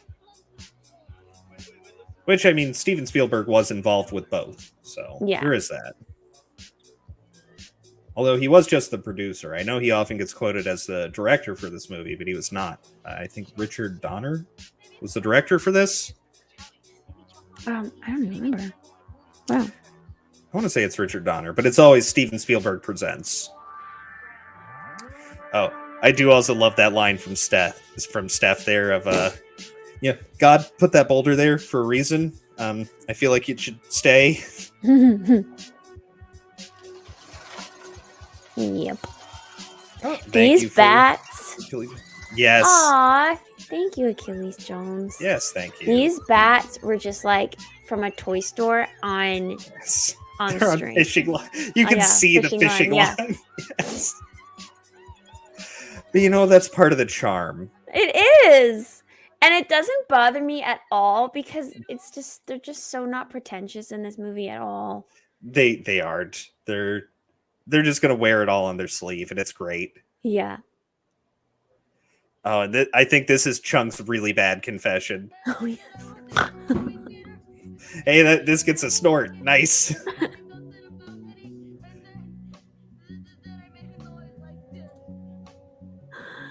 He's listening so intently. The younger brother's like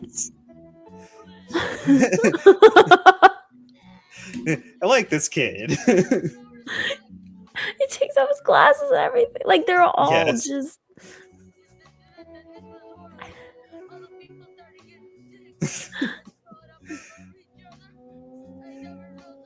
Every time he's talking about this, I get the scene from Mafia in my head. I don't know if you've ever seen that movie. No.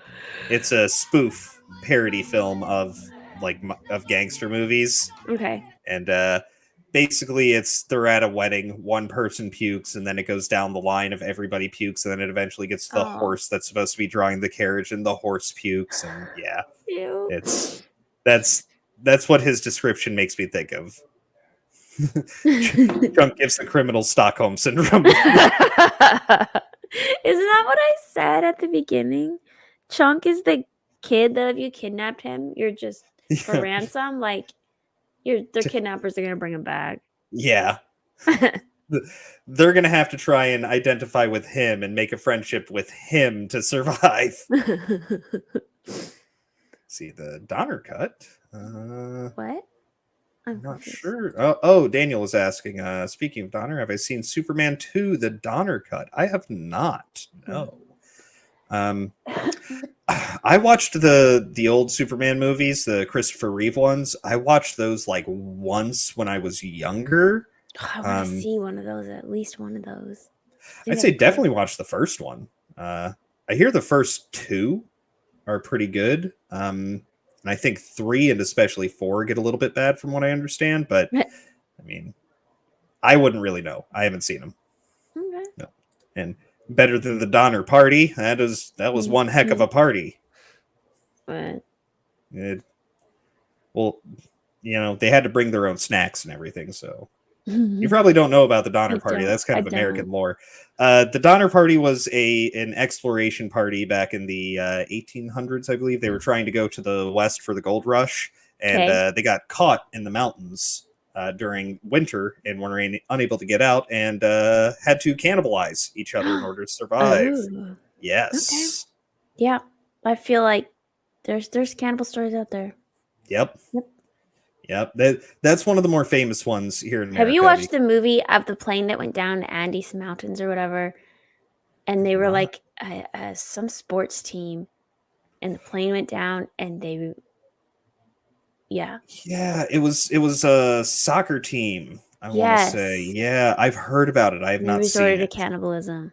Oh man! And then they actually walked out. Somehow they managed to, yeah. So they could have walked out the whole time. Class. Really? Wow. I know, it was weird. Anyway, maybe it was philosophy class, actually. Okay, yeah. Yeah. And so they could have just walked out the whole time, but first they had some injured people. They couldn't make it out, and then they just didn't. I guess they weren't desperate enough, and they didn't have food. And so once they resorted to cannibalism, they had food to bring with them. So yeah. It was weird. Yeah. I remember being slightly disturbed by that movie. And I was in like grade 11. It was still disturbing. Man, you guys got some pretty cool movies in school then. I had a cool philosophy and English teacher. Yeah. It's always those handful of cool teachers that really stick with you over the years. Well, Drew was saying one of our panelists on Drew's Tuesday show, Will reminds him of Chunk. Think we'll coin yeah, apparently I'm Post Malone minus the tattoos. I disagree. I don't want that. No, I will take anything other than Post Malone minus the tattoos, and because I'm saying that means it's gonna stick. You're gonna be the bear? You know what? I'll be the bear. I will be the bear. All right. I will be a jolly bear.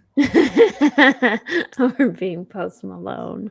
Yeah, no, I don't want that. Actually, my brother-in-law looks like Post Malone.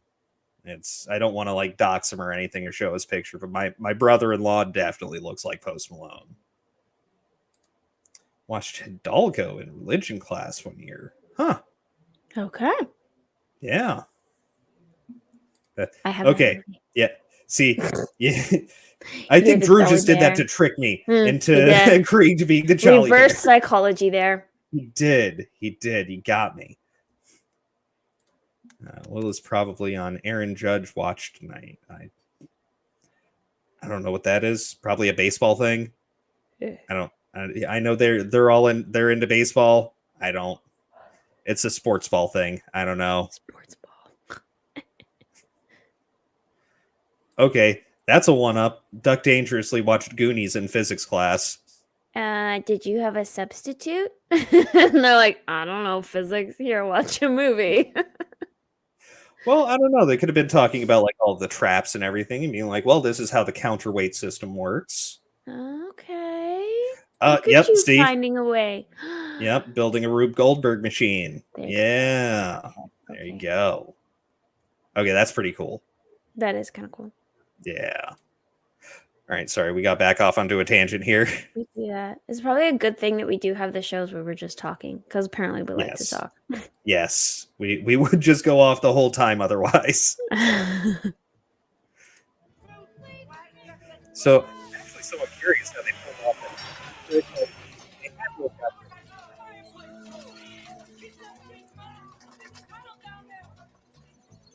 Come the bats. The hair. Watch the hair.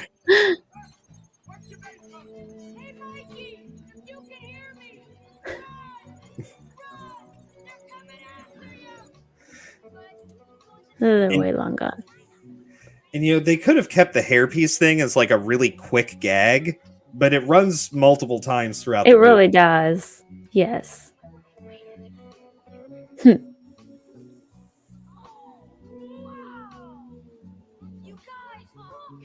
Wow. I forgot what this was. Wait. Where? Oh, yes, the wishing well. Yes. There, that's right.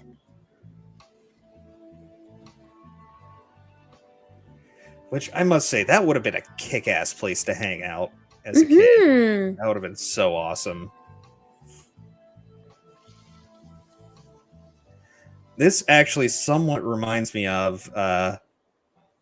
we had one place in the neighborhood that I had moved to when I was about like 11, 12. It didn't have like that great of a waterfall, but there was a small waterfall on one side, and there was a cliff and a big vine hanging down. Now, when I say cliff, it's like a 12-foot drop. Yeah. Small, very muddy, off-colored creek at the bottom. I don't even want to call it a river. It's a creek. And it smelled kind of weird because it was really a drainage runoff area that we shouldn't have been playing in, but we did. And that was one of our regular hangout spots as a kid. But if we had that, we would have been there every day.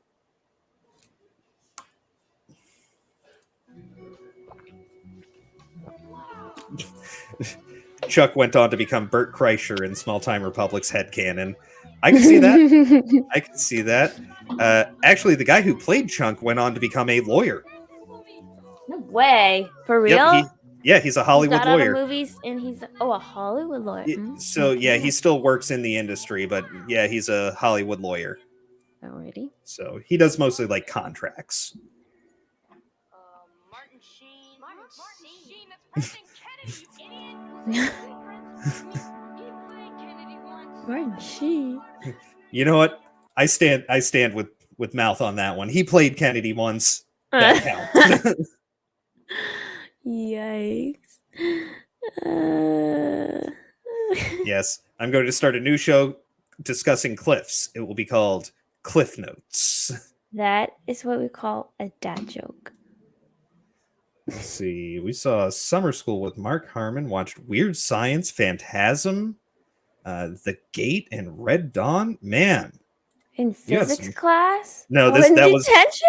That was in detention. That was Drew's I would go to detention. detention on purpose, I guess. Right? Right? I only got in-school suspension once because, like, detention for us was always after school, which I had that a few times. Mm. I only went to in-school suspension once, and yeah, they were just watching movies in there, and the guy who was running it, his name was Mr. Mack. He was high as a kite. That guy was blazed. And so, Wow. yeah, he was just like, we're watching a movie. Don't say anything. If the vice principal comes in, it's getting turned off real quick and act like you're not doing anything. Yes, sir, Mr. Mack. And then about a year after I got out of high school, he got busted running a prostitution ring using the cheerleaders. Yes. And I didn't know about it in high school. You know, like I was in high Dang. school. Yeah. I had no clue about it. Yeah, high school cheerleaders. Yeah. Wow. Yeah, that's but I'll just say it wasn't the best school. I'm not surprised. Yeah. Yeah, so he was really Mr. Mack. Yeah. Oh my god. Yeah, what a Chad. Oh my Yeah, word. yep. He got straight up busted and might be out of prison now, but That sounds like a scene from a movie. That story you just told just now. that's what Drew said. Needs to be a movie. Cheerleader prostitutes. I'm pretty sure that is a movie. If you Google it, it exists. I'm sure Oh man. that yes, Return of the Mac. Yep. Yikes. Yeah, my high school was mildly it was fairly hood. Like it wasn't the worst area, but it was bad enough. Jeepers. Yeah. Yeah, it's bad enough that we had cheerleaders who were prostituting themselves with the guy who ran in-school suspension as their pimp. Yikes. Yeah. Yep. Yeah, we could do a whole podcast about the ridiculous stuff that happened at my high school. So we'll save that for another Wow. time. That 99.9% of it I was not involved in. Steven, you need to do story time with Steven. Pick a subject. Okay. Record a video, and it could be just this one story. Just try and focus on one subject. Oh, that sounds difficult. Just like a 15-minute video. Stories of Steven. Pick subject, pick story, tell the story. Give us some nice little details. Some nice juicy details. So long. See you later, folks. Guaranteed. Staying People on topic love sounds weird tough. stories. Yeah. Yeah, I might do that. Might start a collection of some things. Do it. Start writing down when I remember stuff. Because the problem is I don't remember it until there's something that like comes up. Yeah. Yeah. Triggers Yeah, the mem- Drew's got me there. I function like a cat. It's a 15-minute video about the grilled cheese I cooked in 8th grade. While you cook grilled cheese. Oh, yes, there. So I can do a cooking, be partial cooking channel at the same time. Yes. Yes. I feel like we've gone off topic again. We have. We went off the rails again. My bad. I feel like that It's one's definitely my fault. It's usually Steven's fault. It's usually my fault. I will admit that.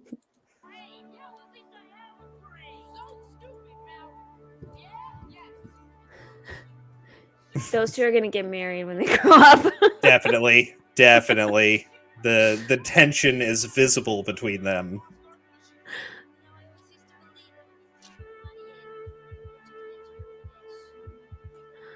Oh, man. And I do really like Steph here because she's really been like the hard exterior person the whole time, but now she gets to be sentimental. You know, someone else's wishes. You can't take them. Yeah.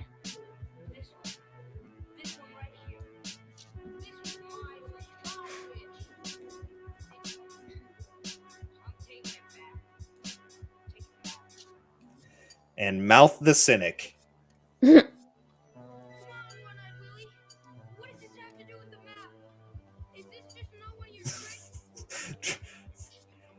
No comment, Drew.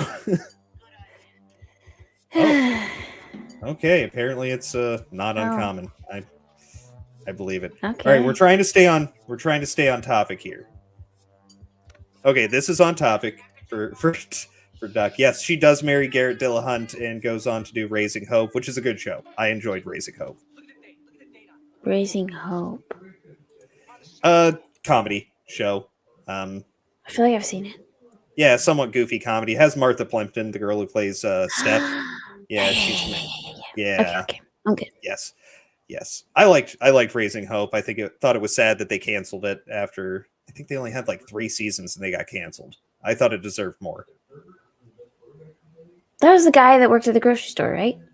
Yeah. Okay, I love that show. Yeah, it was a great So show. Good. Yeah. Just like a really simple comedic show. Yeah, exactly. Then the grandma was my favorite. Yes, Cloris Leachman as the grandma. Yes, she was great. That was my granny. That's Oh my god. like she wasn't quite as demented, but yeah, that she reminds me a lot of my granny. Very dry, quick-witted sense of humor. Yes. Okay, that one was my saying fault. you focus too much on Degrassi and Da Vinci's Inquest. I never watched Degrassi. I thought that show was stupid. First of all, I didn't have a TV, Duck Dangerously, when I was growing up. So if any of my friends were watching it, I just thought it was the dumbest thing in the world. Da Vinci's Inquest, I have no idea what that is. Not too sure. Let's see. If we do a reboot of Goonies, Steven, you'll be middle-aged Data. All right. I'm calling dibs on Mouth. There you go. Okay, you just dip. Oh, she's talking about grilled cheese. Yes, grilled cheese with ketchard. Ketchard. Pom-poms up, hose down. Oh yes. Drew can't activate the slick shoes. Yep. But the oil slick goes behind you. Yes. Megan had a gramophone growing up. I wish. Listened to a lot of CDs.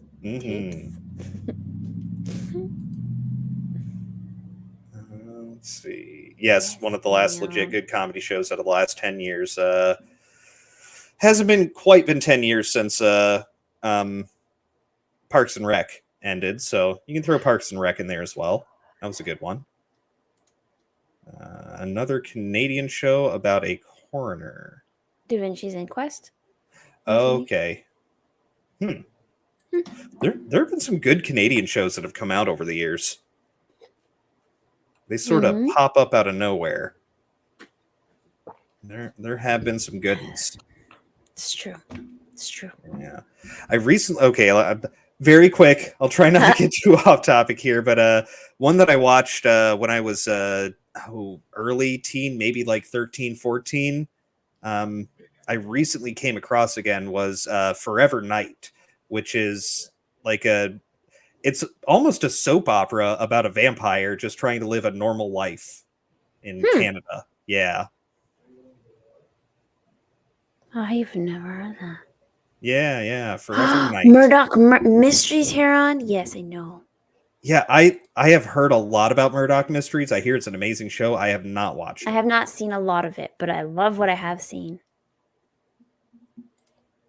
I've seen almost every Canadian show that has made its way to the U.S. Wow. Have you seen the Red Green Show? Because I love that one. Red Green Show. Oh my gosh, Steven, you would love the Red Green Show.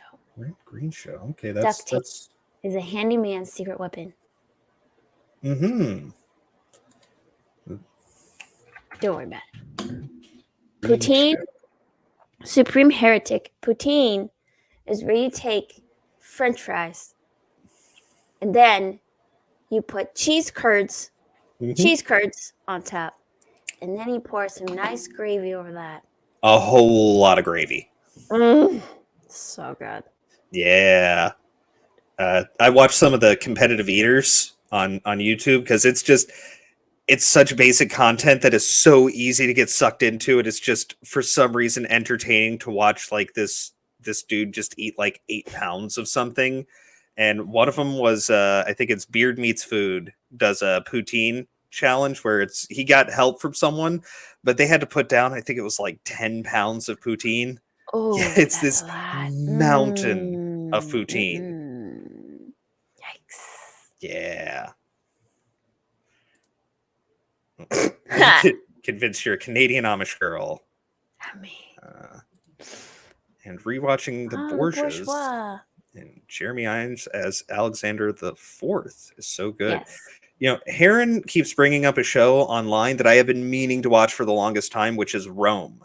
I have not watched Rome yet. Heard of that one? Yes, it's supposed to be really good. So, okay, Stargate. I'm down with Stargate SG-1, definitely. So, yeah, there's another good one. All right, sorry, we're going off topic again. My bad. Once again, my fault.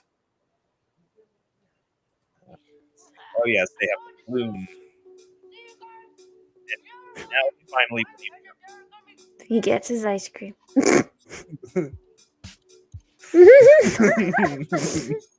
Aww.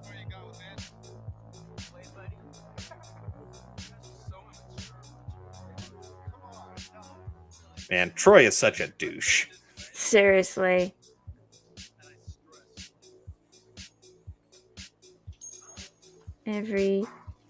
Oh. I love that joke right there. It's one of those that like has multiple layers to a very simple joke. If my wish to make it with Andy, it flies back up. Showing that obviously he's not going to, because Bran's gonna snatch Andy from Troy deservedly because Troy's a douche. But once again I have to go back to my notes because my brain isn't working properly down here. But it's also sort of foreshadowing Andy's decision to stay down there, which she's about to make with Mikey's inspirational speech.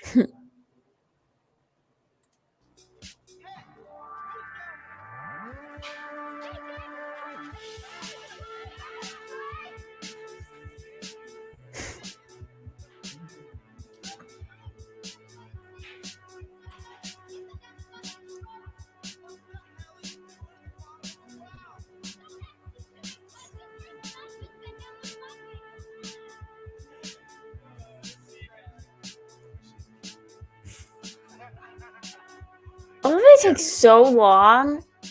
Like, wouldn't you be putting the bucket down a lot faster than if somebody's down there? You would think so. You'd think so. And then they take forever to pull it back up as well. Like, Mikey gets his whole inspirational speech out. Mm-hmm. They took forever. Yeah. And I also feel like you would notice the weight difference between, like, an empty bucket and someone's on it. But I mean, they're kind of just dumb football players. So that's true. That's true. They're the dumb jock. And I do also like that they're watching like the old pirate movies, which I mean clearly is the inspiration for this movie. I like how it's kind of an Easter egg in there that Sloth is watching.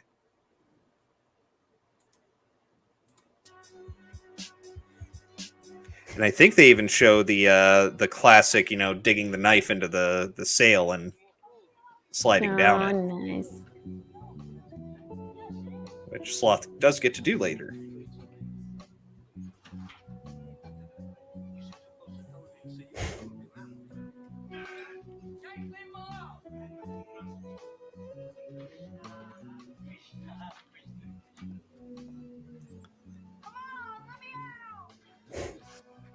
Oh, there it is. Yep.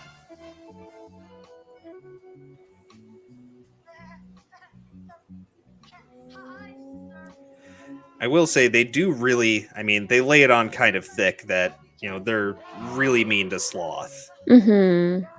I mean, other than the fact that you see him chained up in the basement.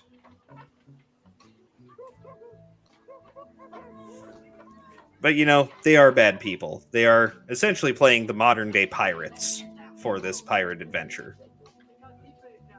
I don't see how those adults fit down there, though. Yeah, right? Well, maybe the two guys, I mean, they could maybe squeeze down there, be a tight fit, but the old lady? Yeah, she gonna get Yeah. stuck.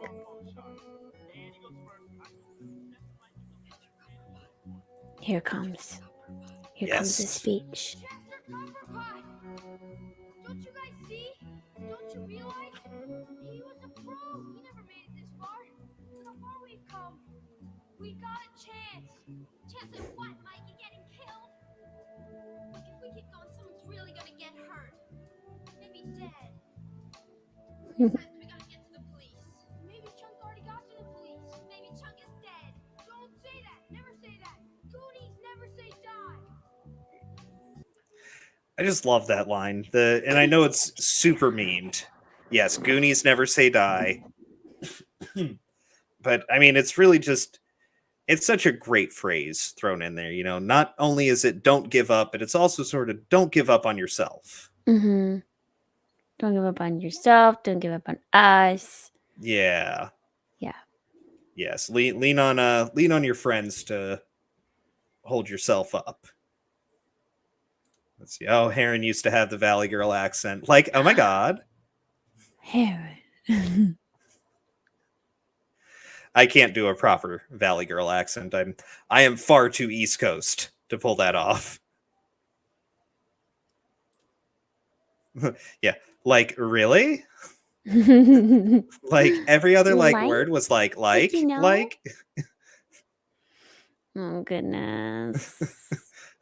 Like, gag me with a spoon. I heard that phrase a lot growing up. My mom was very much trying to hang on to the 80s. Oh goodness.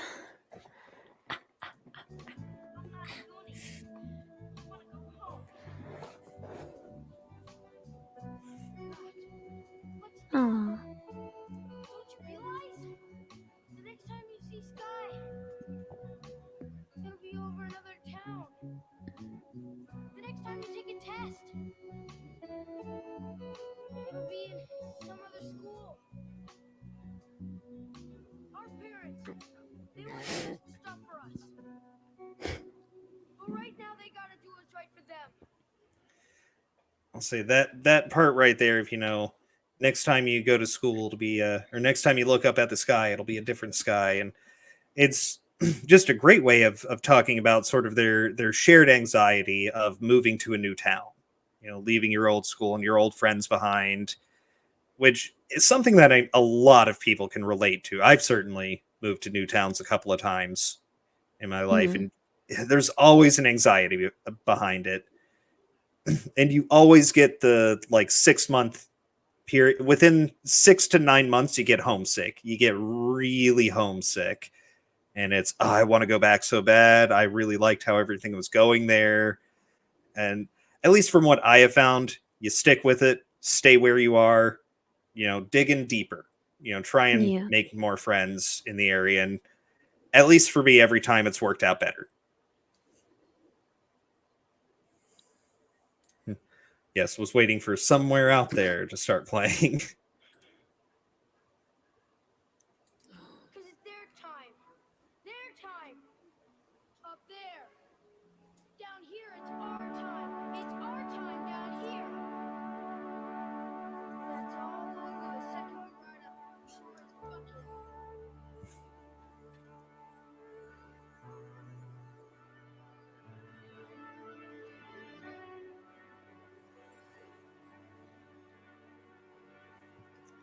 Achievement unlocked. Convince a bunch of kids to stay down in a cave. Right? With the inhaler.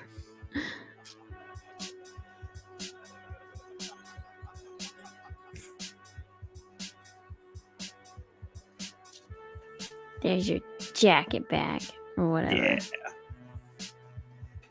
Yeah, his cardigan. That's what those are. Mhm. You Goody! Yes. Okay, and that was a transition there. We're skipping way ahead. I really want to be on this water slide. Right? Coolest water So slide ever. fun. I went to the water slides in Edmonton. Mm-hmm. They're like the largest water slides in the world in Edmonton, Alberta. Largest indoor water park. Ooh. Man. Been there Yeah. twice. So much fun. Yes. In the dead of winter. In the prairies of Canada. But we inside in a water park. Nice. Yes. Ah, that had to be awesome. So awesome. The largest at that time wave pool, you know. People would, like bungee jump over it and yeah. Cool. Yeah, we just had like standard wave pool. We had a Six Flags was in the city I lived in for good like 10 years, so I had season passes to it for the summer times at least, and pretty cool, pretty good water park, solid water park, lots of slides, had the big tornado thing, just looks like a giant funnel that you go down in a tube and swings you back and forth. The wave pool I stayed out of after I had a diaper float right past me one time. Yes, somebody took the diaper off their kid, and this wasn't like it fell off of the kid. That would be one thing, right? Somebody took the diaper off of their kid, you know, rolled it up and folded it up and everything, and just left it in the pool. Ew. Yep. Ugh, gross. Yep. So disgusting. Yep. And my mom was actually the lifeguard at the wave pool when she was in high school. And so she told me worse things after I brought that up. She was like, "Oh yeah, it was way worse when I was a lifeguard there back in the 80s." Like, ugh. Ugh. Yeah, so I just avoided disgusting the when you think about it. It is way cleaner to go swim in a lake outdoors. Right. Well, not where I am. We have a lot of waterborne bacteria, including flesh-eating bacteria in the fresh water around here. Yeah, you got to be careful. Okay, you just need to go to Canada where the water is clean. Yes. Where I grew up, lots of lakes to swim in. Down here, no, not doing it. Not doing it. In fact, we had a water park they were building here. It's supposed to be like an amusement place that they had like go-karts, and there's an arcade inside and a bowling alley and then a water park as well.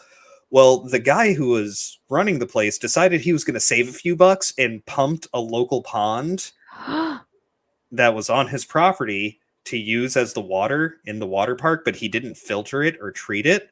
And yeah, people got sick from it, like skin-borne infections and the like. Yeah. Oh, that's so gross. Yeah, it was. Yeah, people were very upset about it. Oh, bye, Heron. Have a good one. Enjoy dinner with Grandpa.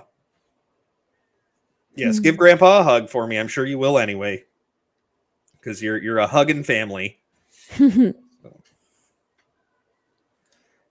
Yes, that is the real thing, Small Time Republic, is don't swim in fresh water if you have an open cut or wound, even if it's small. But it is very easy while you're swimming in the fresh water to get a cut, which happened to a buddy of mine. He split his knee open, cliff jumping, and wound up in the hospital for almost a month. Dang. Yeah, almost lost his leg. Wow. Yeah, from the infection. It was no good. So I just stay out of the fresh water. That's my plan. I grew up swimming in lakes and rivers, so it's so weird to hear about this. Well, most places it's fine. We're in like it's a subtropical climate down here, so it's very humid, very warm, and it's just the perfect climate for bacteria. So most places perfectly fine. Yeah, sorry, got off topic again. My bad.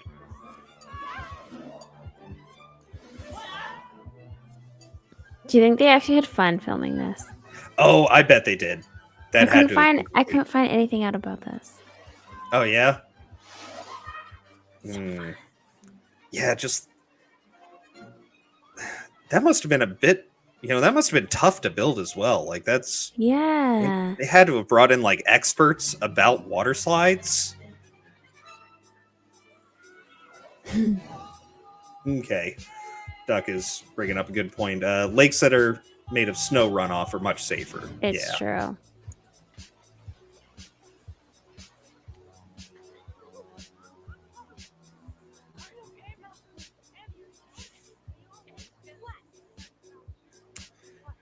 Oh.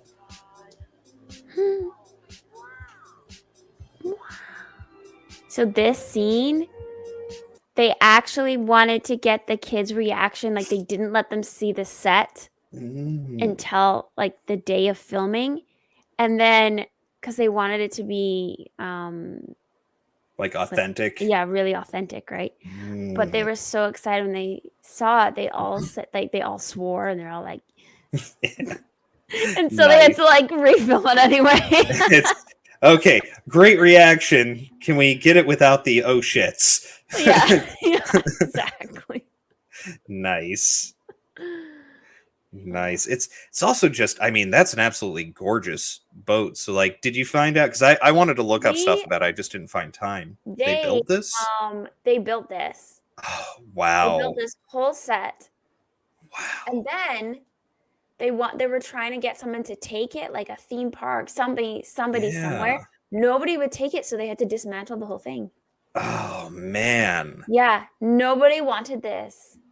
Man, this is it's a gorgeous set.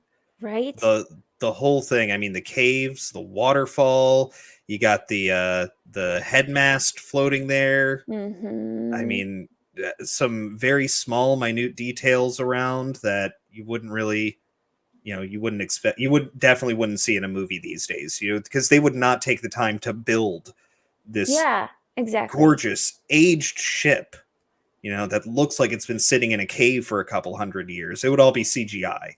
It would be very plain. Man, so it doesn't exist anymore, which is unfortunately the case with a lot of movies. It's pretty much standard that they tear down any set that's built immediately afterwards. Yeah, because I know Peter Jackson with Bag End in the Lord of the Rings movies, he had to actually work out a deal with the studios to let him keep the Bag End set. Really? Yep. Yeah, because his plan, and he did actually wind up eventually doing it, his plan while they were making the movies was to have it put in storage long enough that once they finished, post-production and the movies were out, and he could take some time off, he wanted it to actually be put into a hillside and have it properly finished. That would be wow. Which he did eventually do. Yeah. Yeah. And that's where the plan was to have it as like a vacation summer home or just somewhere he could visit on the weekends and get away with, wife and kids.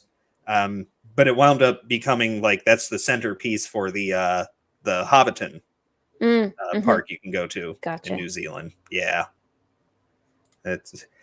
Now imagining Sean Astin as a kid. Fuck yeah! Yeah, you can see that. Yeah, gorgeous set overall.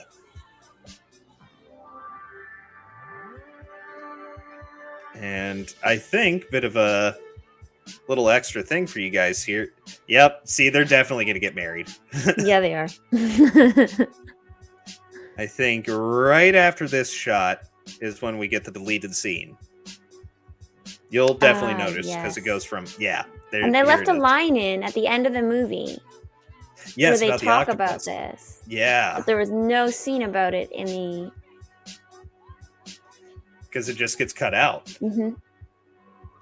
Yeah, so this is deleted scene, and she smacked the crap out of him too.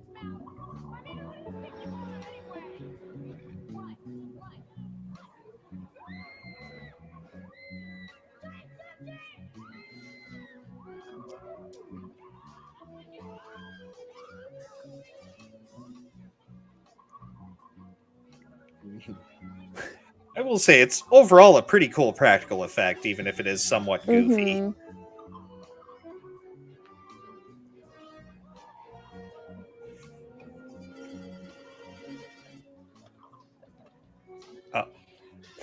I gotta say, though, Data's solution to this is just...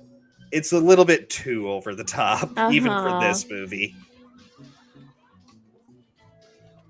Which I think is like why they like it really wasn't needed, you know. Yeah, In the end, it didn't do really anything to forward the story. exactly. Yeah, because I mean, now we're back to regular movie. It's...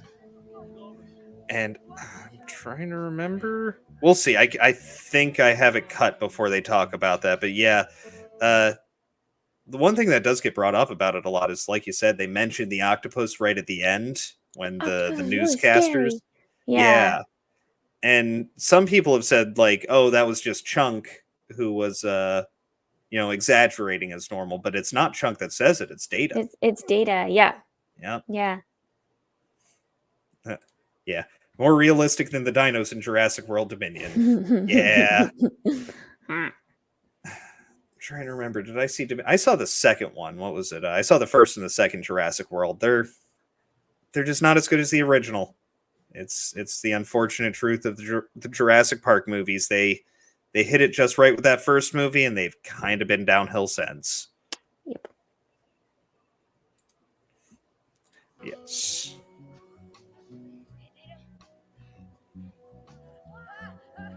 Yeah, falling. Oh. Almost put you in timeout there, accidentally, Duck. You're good. Yes, Fallen Kingdom was 2. Like the ship is such a good set. Right? They aged it so well. Like, it really looks old.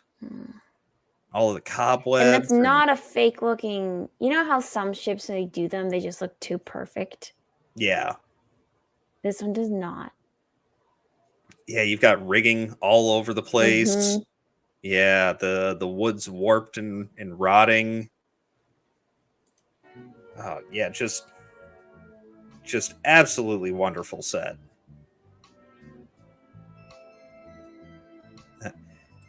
Yes, I'm a dinosaurist.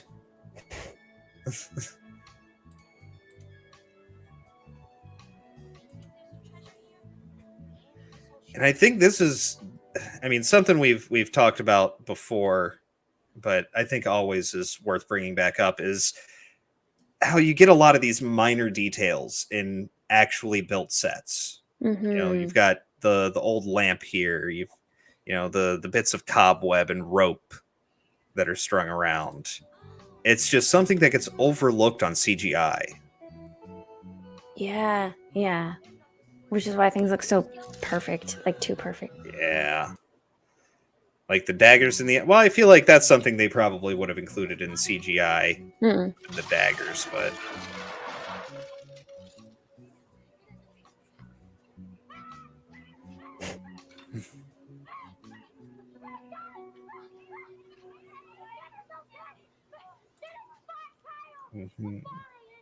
Oh, looks better than the Black Pearl in Pirates of the Caribbean.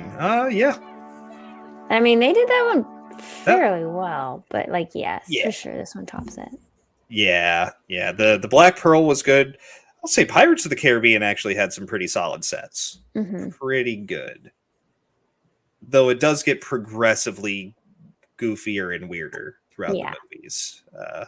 I still enjoy those films, though. They're a once in a while watch for me. The Rings of Power ship. I don't even want to know what the ship looks like in Rings of Power. I don't either. Haven't seen it. Nope. I'm not hate watching it. Not going to do it. I can imagine, though. Yeah. Just from what I've seen. Yeah. Of the small clips that have come across my Twitter timeline.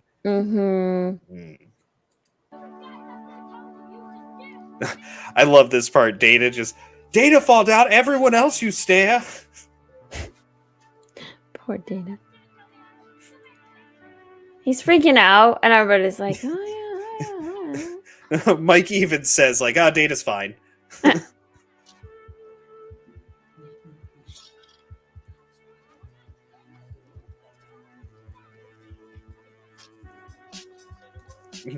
And of course, first thing he does is start playing with a sword.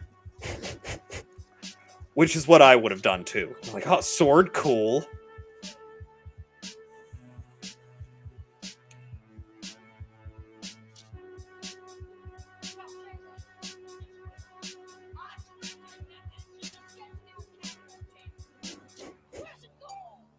Where's the gold? I'll say, like, what Mikey said initially, like, this whole ship is a treasure. I bet you could get a lot of money. You know, you claim, you know, you get a finder's fee at the very least for that. That would be a historical artifact. Some museum's gonna buy it. They're gonna want to go over it, and yes. Yeah.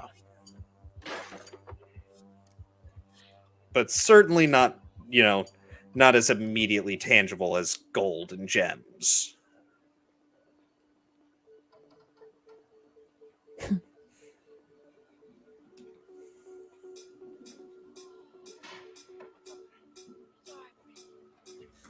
Oh, kitty. Be graceful, kitty. Yeah. She jumped on my autograph there and slid a little bit. She wasn't ready for it. Once again, just gorgeous sets.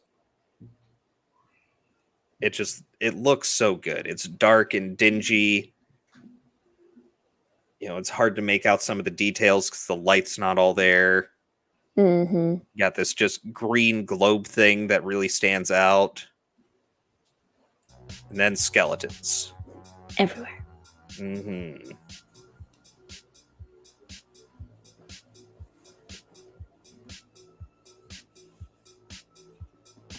So say hi to chat, kitty.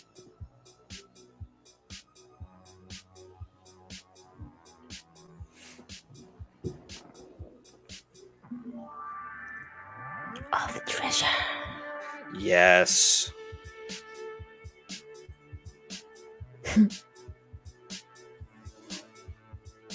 And of course, One-Eyed Willie, not a dick joke. There he is.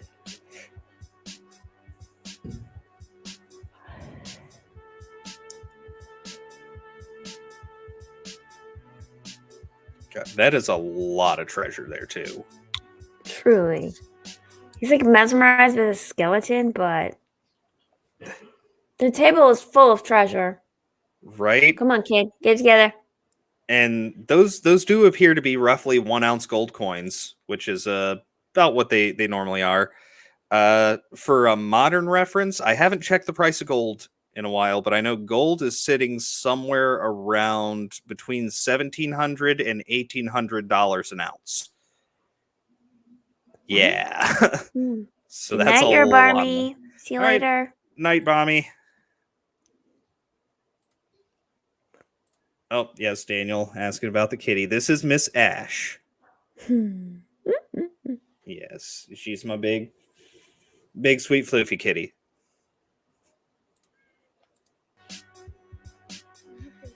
And Mikey talking to One-Eyed Willie here is just great. You know, calling him the first Goonie, which adds like this nice link between the two of them. You know, they're both adventurers who sort of shirk the rules. Also, that's not what happens when you lose an eye. It's not like you just grow bone there. Right? It's like this. I don't know, maybe if it was like a birth defect or something, but that's right, not that one he that was I've ever heard born of. that way, but Yeah. that's the only reason.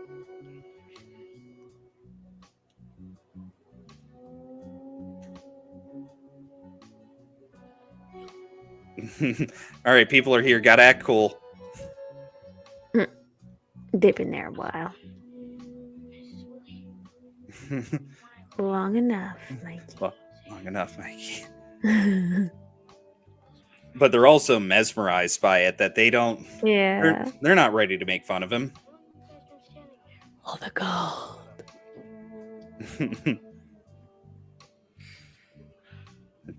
Gotta have the inhaler again. Oh, baby girl. What do you want? Oh, you got puppy. She's trying to fix her bed and it's not working out. Oh. Is this the blind pup? Yeah. Yeah. She's like, it's just not right.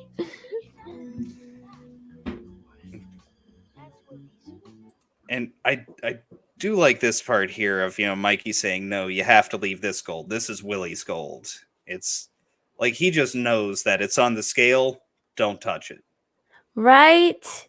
And it's so funny because later on, when the other gang gets there, they're grabbing everything. Yep. It's like a dumb moment. All of it's mine. Mm-hmm. Oh, I'll try to make this quick, but Duck Dangerously, Community is finally getting their movie. Okay, Peacock just announced it. Okay. I did like Community. I didn't like the later seasons quite as much, but I did like Community, so I'll be giving that a check. I'm really just waiting for the Venture Brothers movie. That's what I'm waiting on as far as TV shows having to get finished up by a movie. But yes. Save that for Willie. Anything else?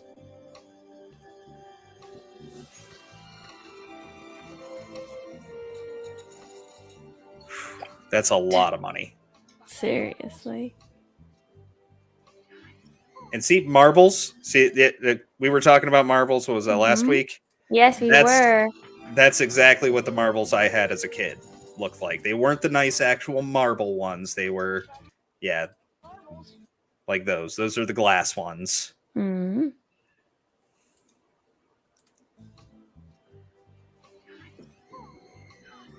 Hey, come on, you guys, hurry up. The police are still after us. What are we gonna do? I got an idea. I saw this on the Hardy Boys list. One cave, and then we can hide out in another. And when the telesport's in that cave, then we can make a run for it. Now that sounds like a great idea. Mm-hmm. Dun, dun, dun. Okay. And then Data's not having any of it. No. But you know what? He's a. I was just thinking about this. He's a Chinese kid, and he's like actually from China, from his accent and everything, which means he and his family fled communism to make it to America. I'm willing to bet that he would be like, no, I found my slice of the pie here. I'm not ready to give it up.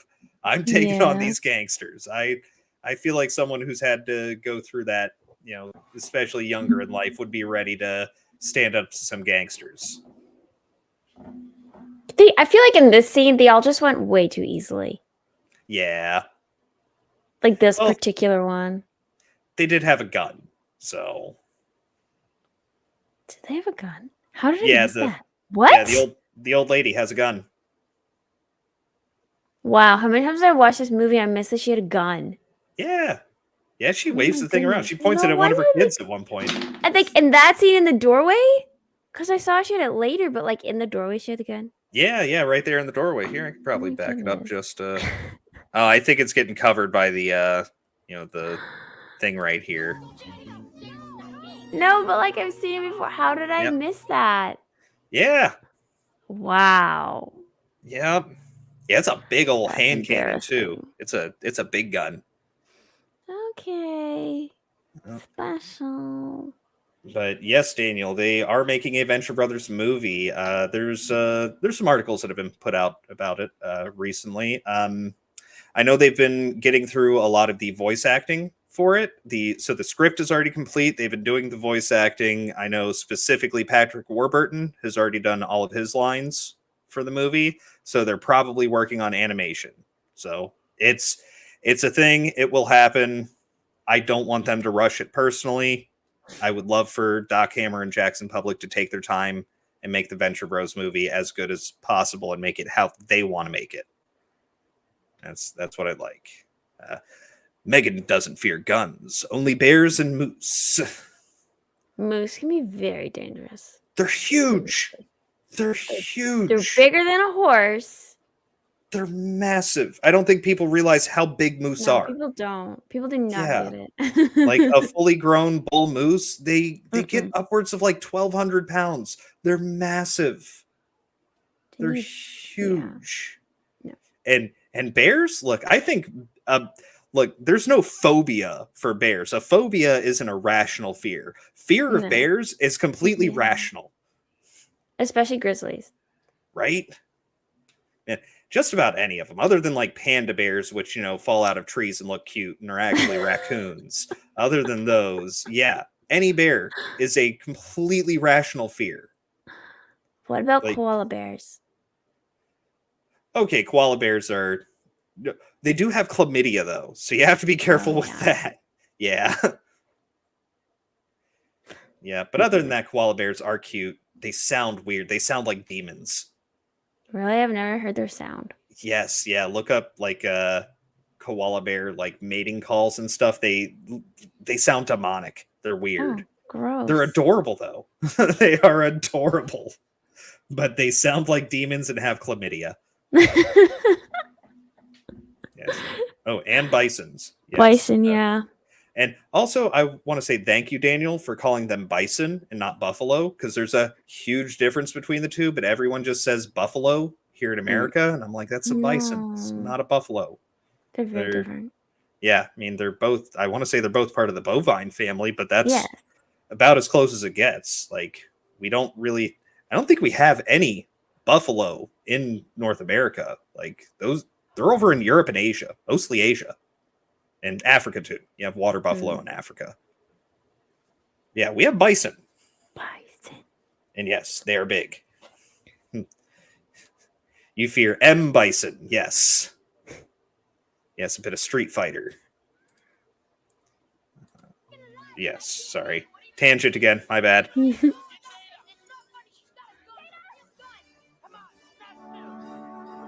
And they stop right there like, oh, that looks so good on you. Oh, it looks so cute. Girl moment.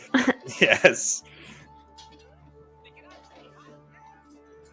Such bumbling oafs. They would literally not get anywhere without their mother. Yes. Okay, see, Daniel's on board with that. You are stupid if you are not afraid of bears. Saw some tweets where people wanted to take selfies with bears and yeah, don't mess with bears. They look like they're slow and bumbling Especially creatures. the black bears. Yeah, because they're smaller and they look kind of cuddly almost. No, they could. They're not. They're not. They are not small. They are not cuddly. They are surprisingly strong and surprisingly quick. Like, you see the video of a bear running and it looks like it's all bumbling and you know, not very well coordinated and stuff. No, they are fast. They will outrun you. It's you know, the old adage of, you don't have to be faster than the bear, you have to be faster than your friend. It's true. Yeah, they will catch up to you. Yeah, sorry, I had to go off on the phobia rant there because I'm like, there's some things that are considered like phobias that I think honestly think my biggest fear would be the mountain lions. Yeah, because they will just stalk you through the treetops and then jump on you. Like, that was always my greatest fear when I was walking in the woods. I was like, I feel like I could handle a bear, moose. Like, for the most part, they just want to be left alone. Yeah. So if you're loud enough, but like mountain lions, they don't care.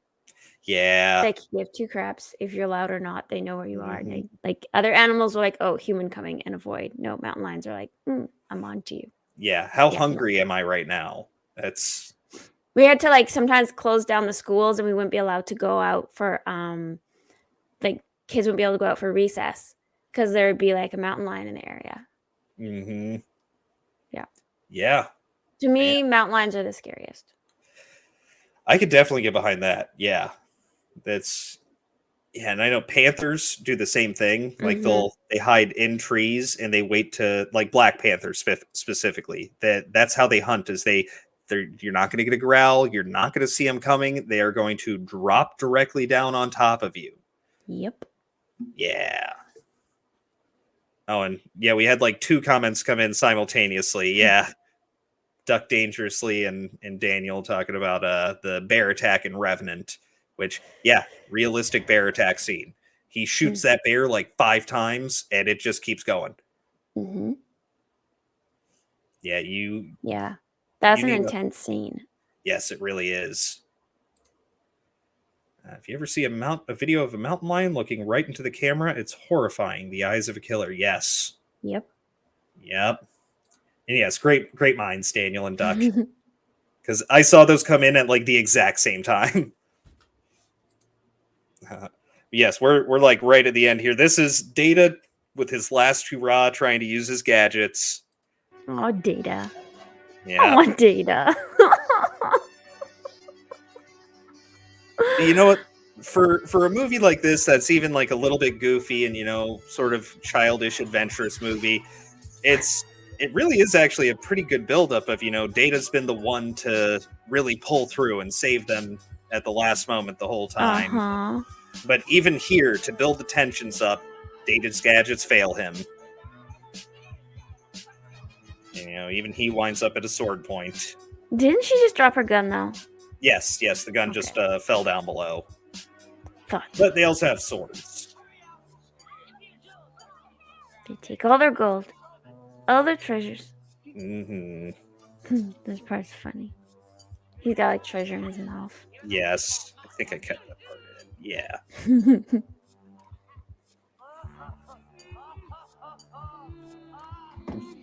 God, it's like a hanky coming out of a clown's pocket. Gross. There's a bunch of spit with it. You know what? A for effort. You gotta give him credit for trying there. I mean, that was pretty smart. Yeah, just sneak a few past him. Well, Did you know I found out that there's apparently a Goonies video game for Nintendo? Yeah. I didn't know that. It's not a good game. No, is it really bad? It's a very bad game. Yeah, it's it's Goonies in name only. Angry Video Game Nerd does one of his old videos from like, I think that was probably one of the ones he did back in like 2009. Yeah, he did a video on the Goonies game, and yeah, it's not good. Well then, never mind. Yeah, it's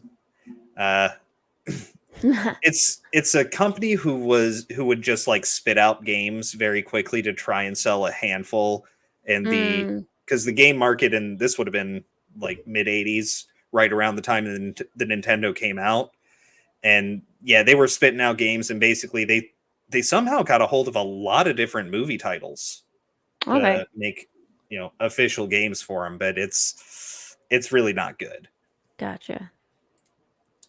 Yeah, it's very hard to play, but he loves it anyway. But sort of surprised Goonies hasn't been canceled. Stereotypical Asian kid with the accent and math-based name. Well, I doubt his real name's Data. That's the gangs, but yeah, I get what you're saying. More Goonies. Yep, Goonies had a game. Yeah. But so like, what are your overall thoughts on the Goonies? I don't know if I had any like really deep ones, to be honest. Me neither. But it's just one of those like really feel good movies with that happy ending. The like, if you were stuck in bed with a flu or something, you'd be like, this is the one I need to watch. Like that's on the list of I'm sick in bed movies to watch. Yeah, like Goonies, Princess Bride. Yeah. It really is. And I hadn't watched it for a while before, you chose this movie. And so it's probably been like a good 2 years since I've watched it. And yeah, it's just every time it gives me that feeling of nostalgia, of being a kid again, and just going off on adventures with friends and walking through the woods and finding out what kind of trouble we could get into. I mean, we never fought, dangerous murderers or anything like that. Right. But yeah, it always makes you feel good, and makes me reminiscent of the old days, and growing up in a small area that had a lot of woods around and lakes, and yeah. That's what we should totally talk about for our next Just Chatting. Our little childhood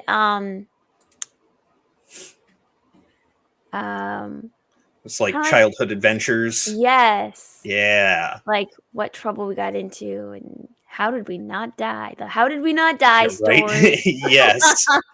You know. Somehow I'm still alive. Yeah, okay. I'll hold off because I Hold had one up, just pop hold into my up. mind. I With some will good hold it. ones. I'll hold it. Next Friday, that's what we should talk about. Yes. Yeah, Childhood that's a good stories one. of like how did we not die and adventures and Yeah. that'd be fun. Yeah, definitely. Because I feel like we both had similar type stories where our parents just let us run wild in the woods and didn't really know what we were doing. It was, come back home when the sun starts going down. Yeah. Better get back Get home home for when supper. it's dark. You don't want to be in the Yes. woods and it's dark. Yeah, you really don't. They would actually send the dogs out, and then the dogs would be coming, and we'd be like, "Oh, I guess it's time for supper." Oh wow, yeah, we didn't have quite that. It was just be home by a certain time. It was also like it was a pretty safe area, even with like all of the stuff that was huge in the 90s of like, oh, don't get into strangers' cars, and there's kids getting taken all the time. It's I was up in the woods. It was in the mountains. There weren't people driving around out there to try and snatch kids up. We were way too far from any cities. So yeah, I think we both probably have a good amount of those stories of just being a kid and explore. The biggest, most expensive thing you broke that you had to pay for. It'll be good. We got next week planned already. Yes, that's time Megan ran from the Mounties. Yeah. yeah, totally ran from the Mounties, eh? I wish I had a cool story like that. Yeah. Yes, I got so much candy from strangers as a kid. Well, if you count Halloween, then yes. But other than that, I mean, I got the PSAs too of like, you don't accept candy from strangers. Don't get into this weirdo's panel van. Yeah. Oh man. Yeah, it just wasn't really in our area. We were far removed from a lot of that stuff. But yeah, I always love this movie. I don't have any like deep thoughts about it or anything. It's just good. Mm-hmm. And it's timeless, and I hope that it just keeps going. And I hope this is also not true, honestly, that they're supposed to be doing a sequel of the Goonies 2027. There's been talk on and off of a Goonies 2. I mean, at this point, it's just like a remake, or they're like, oh, let's do their kids when they've grown up. But it's just... No. They tried that with Bill and Ted, and it didn't work. Yeah. It's let it go. It worked. You caught lightning in the bottle with this movie. It's timeless. You can't get it again. Yeah. Let it go. You're not going to get it again. You're not. Try something new. Try a new version of it. That's all you got to do. I mean, they kind of did that a little bit with the Ghostbusters Afterlife. It takes certain inspiration from movies like the Goonies. It's more of a kid's adventure tale. And I thought it was pretty good. I mean, I didn't think it was like, film of the decade or anything, but I enjoyed Ghostbusters Afterlife. I didn't see it. It was pretty good. It's pretty good. Wasn't great or anything, but enjoyable. All right, here's how I put it. I actually did a review on it.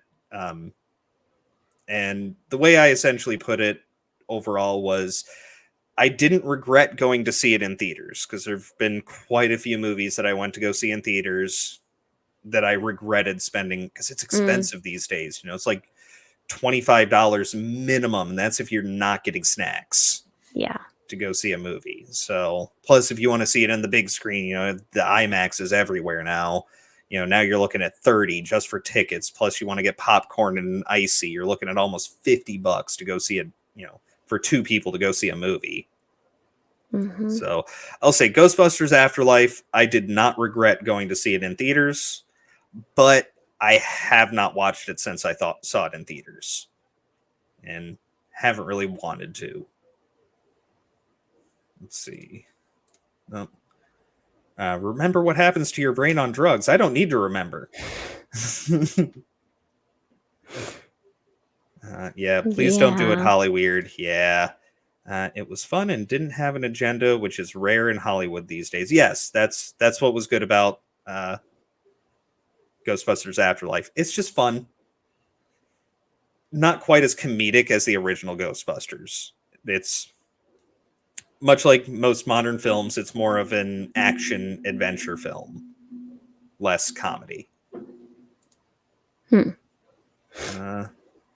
Yeah, so we already have next week's topic chosen. Yes. And then the following week's movie is The Lost Boys. Lost Boys. Yes.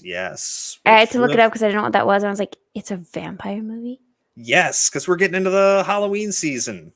Oh, tomorrow is October starting me off 1st. Easy. I am actually. This is like a comedic vampire movie. Okay. I mean, it has comedy elements to it. Yeah, it looked like it had comedy moments. Not necessarily like fully comedic, but yeah, it's. Like, I am starting you off light there, though. I'm not. I'm not going full fledged into the horror movies. It is a vampire film. It is technically a horror movie, but it's an 80s adventure film first. Yes. But it's a good one, and I do honestly think you'll like it. Okay. It looked interesting. Like I was intrigued. Yes. Good movie. Good. Yep. Also has funny moments, romance in it, and Evil Dead When. Okay, we will. That is on the list. I mean, as you see, I have my Army of Darkness poster here. Even though I do think that Army of Darkness is the weakest of the three movies, first Evil Dead is my favorite. It will be happening eventually. But I have to be nice to Megan. I have to ease you toward the cheesy B-movie horror flicks. Although I do think you might like Evil Dead because that one's kind of slapsticky. Bit of like slapstick comedy. Okay. Yeah, it has Bruce Campbell plus his chin. I mean, if the guy's autobiography is literally called "If Chins Could Kill," so you have to mention his chin separately. Gotcha. Let's see. With Lords of Salem from Rob Zombie. I have not seen that one. And he said he's just kidding. Never show me a trauma film. Yeah, we'll get to the trauma films. We'll start you off with like something light like Toxic Avenger or something. Oh boy. I actually met Lloyd Kaufman, the guy who, his whole thing is trauma movies. They're the super low budget B-movie horror flicks. A lot of those that came out in the 80s were out of the Trauma company. And actually all through the 90s and early 2000s and even these days, he's still making movies. And I got to meet Lloyd Kaufman. A buddy of mine actually knew him. And we're just walking around Dragon Con in Atlanta. And I didn't know who Lloyd Kaufman was at the time. And he's just like, oh, hey, Uncle Lloyd, how's it going? And they started talking to each other. And like they had known each other for quite a few years because my friend's older sister had worked as a makeup artist in the Trauma films back in early 2000s. And so, yeah, I got to meet him. Didn't get an autograph from him. I didn't even know who he was at the time. I was just like, oh, yeah, it's like this kooky old Jewish guy. He was nice. Then we walk away. He's like, yeah, that's Lloyd Kaufman. He did, like Toxic Adventure and, Swamp Thing. And it's like, oh, that's him. Okay. Let's see. Okay. Small Time only mentions Lords of Salem because it's the darkest movie he's seen. Now, let's see. Have you gone back and watched TA recently? Also, they're talking about a reboot. TA, do you know what that is? Okay. I don't know. Not sure. Not sure what TA is. It might just be because it's late and we're both sleepy. Yeah. I don't know. It's not ringing a bell. Yeah. But this was a good one. I had a good time. Yes. Yeah. It's just always a great film. Well, why don't you let everybody know what you got going on this week? Toxic Avenger. Toxic Avenger, yeah. I don't think they'll be able to pull off a reboot for Toxic Avenger. Yeah, sorry. What you got going on? Oh, sorry. Let's see here. I'm planning on doing a live stream because I haven't done it in a while. So I'm going to do it on Sunday. Probably around 1:30. I'll Just drop like a you link. chatting. Yeah, with people? I got Yeah. it, but I did a huge comic book haul this last weekend. And I get a chance to show it. So I'm going to do that. And then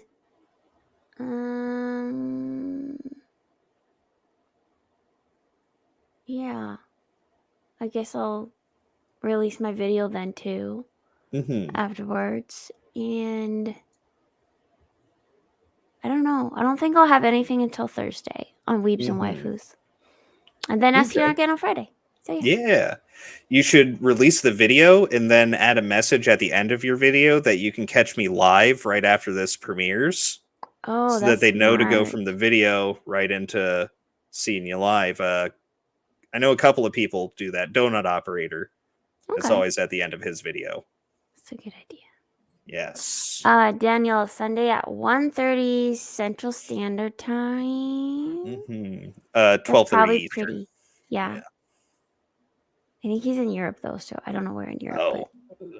Because isn't it morning for you, Daniel? It's like Saturday morning for Daniel. I'm not positive, but yeah, I can't remember. Are they 8 hours behind or ahead? I don't know. I can't remember. Yeah. I'm trying to like picture a globe with the sun in my head and do the geometry so on hard that. with the times. Every time I live stream with people, it's like everybody's like Eastern Standard Time. And I'm like, here it's Central Time. Yep. Yeah, I get it with the guys I stream with on Sunday over on Ords because they're all either Pacific or Central Time. And you are Eastern, right? No. Yeah, I'm Eastern. Yeah. Okay. Yep. I am full on East Coast over here. Never lived outside of the East Coast. Heck, the furthest west I've been is Kansas. Yeah, been there. Yeah. Granted, the furthest east I've been is Germany, so I've gone pretty far in that direction. The other way, I'm just like, I'm stopping at Kansas, and then I'm turning around and going back. Oh, sorry. Yes, it's early morning for Daniel. Okay. 1 hour and 40. Oh, 5-day fast. Very nice. Very nice. This religious fast. Sorry, we're getting toward the end of this show. I shouldn't bring that up next Friday while we're doing our just chatting thing. That's what that's all about. Let us know if you're feasting. Go to what time zone? I mean, kinda, but it would be very confusing for some people. Like, 4 a.m. is now bedtime for certain people. Okay, just regular fast. Cool. Just intermittent fasting. Yes, a very long day. Let's see. What do I have going on? Just the normal stuff. Sunday, I'll be over on Ord's World, his live streaming channel, to do the Sunday morning podcast, where we just talk about nostalgia and get high.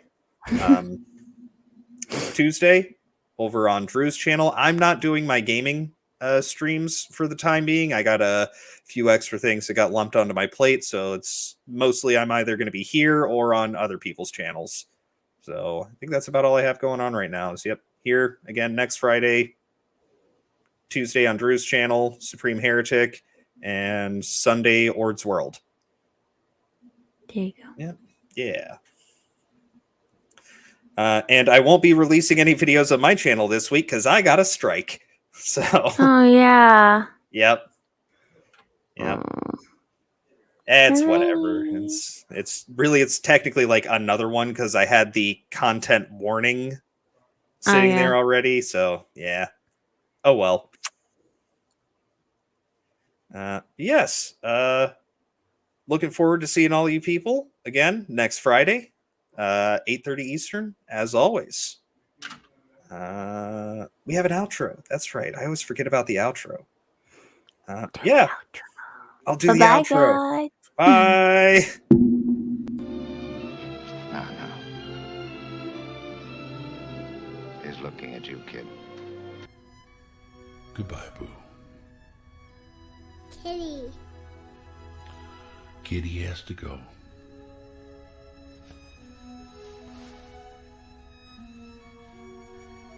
I'll see you. Not if I see you first. Shalom. Grandpa? Maybe you could come over and read it again to me tomorrow. As you wish.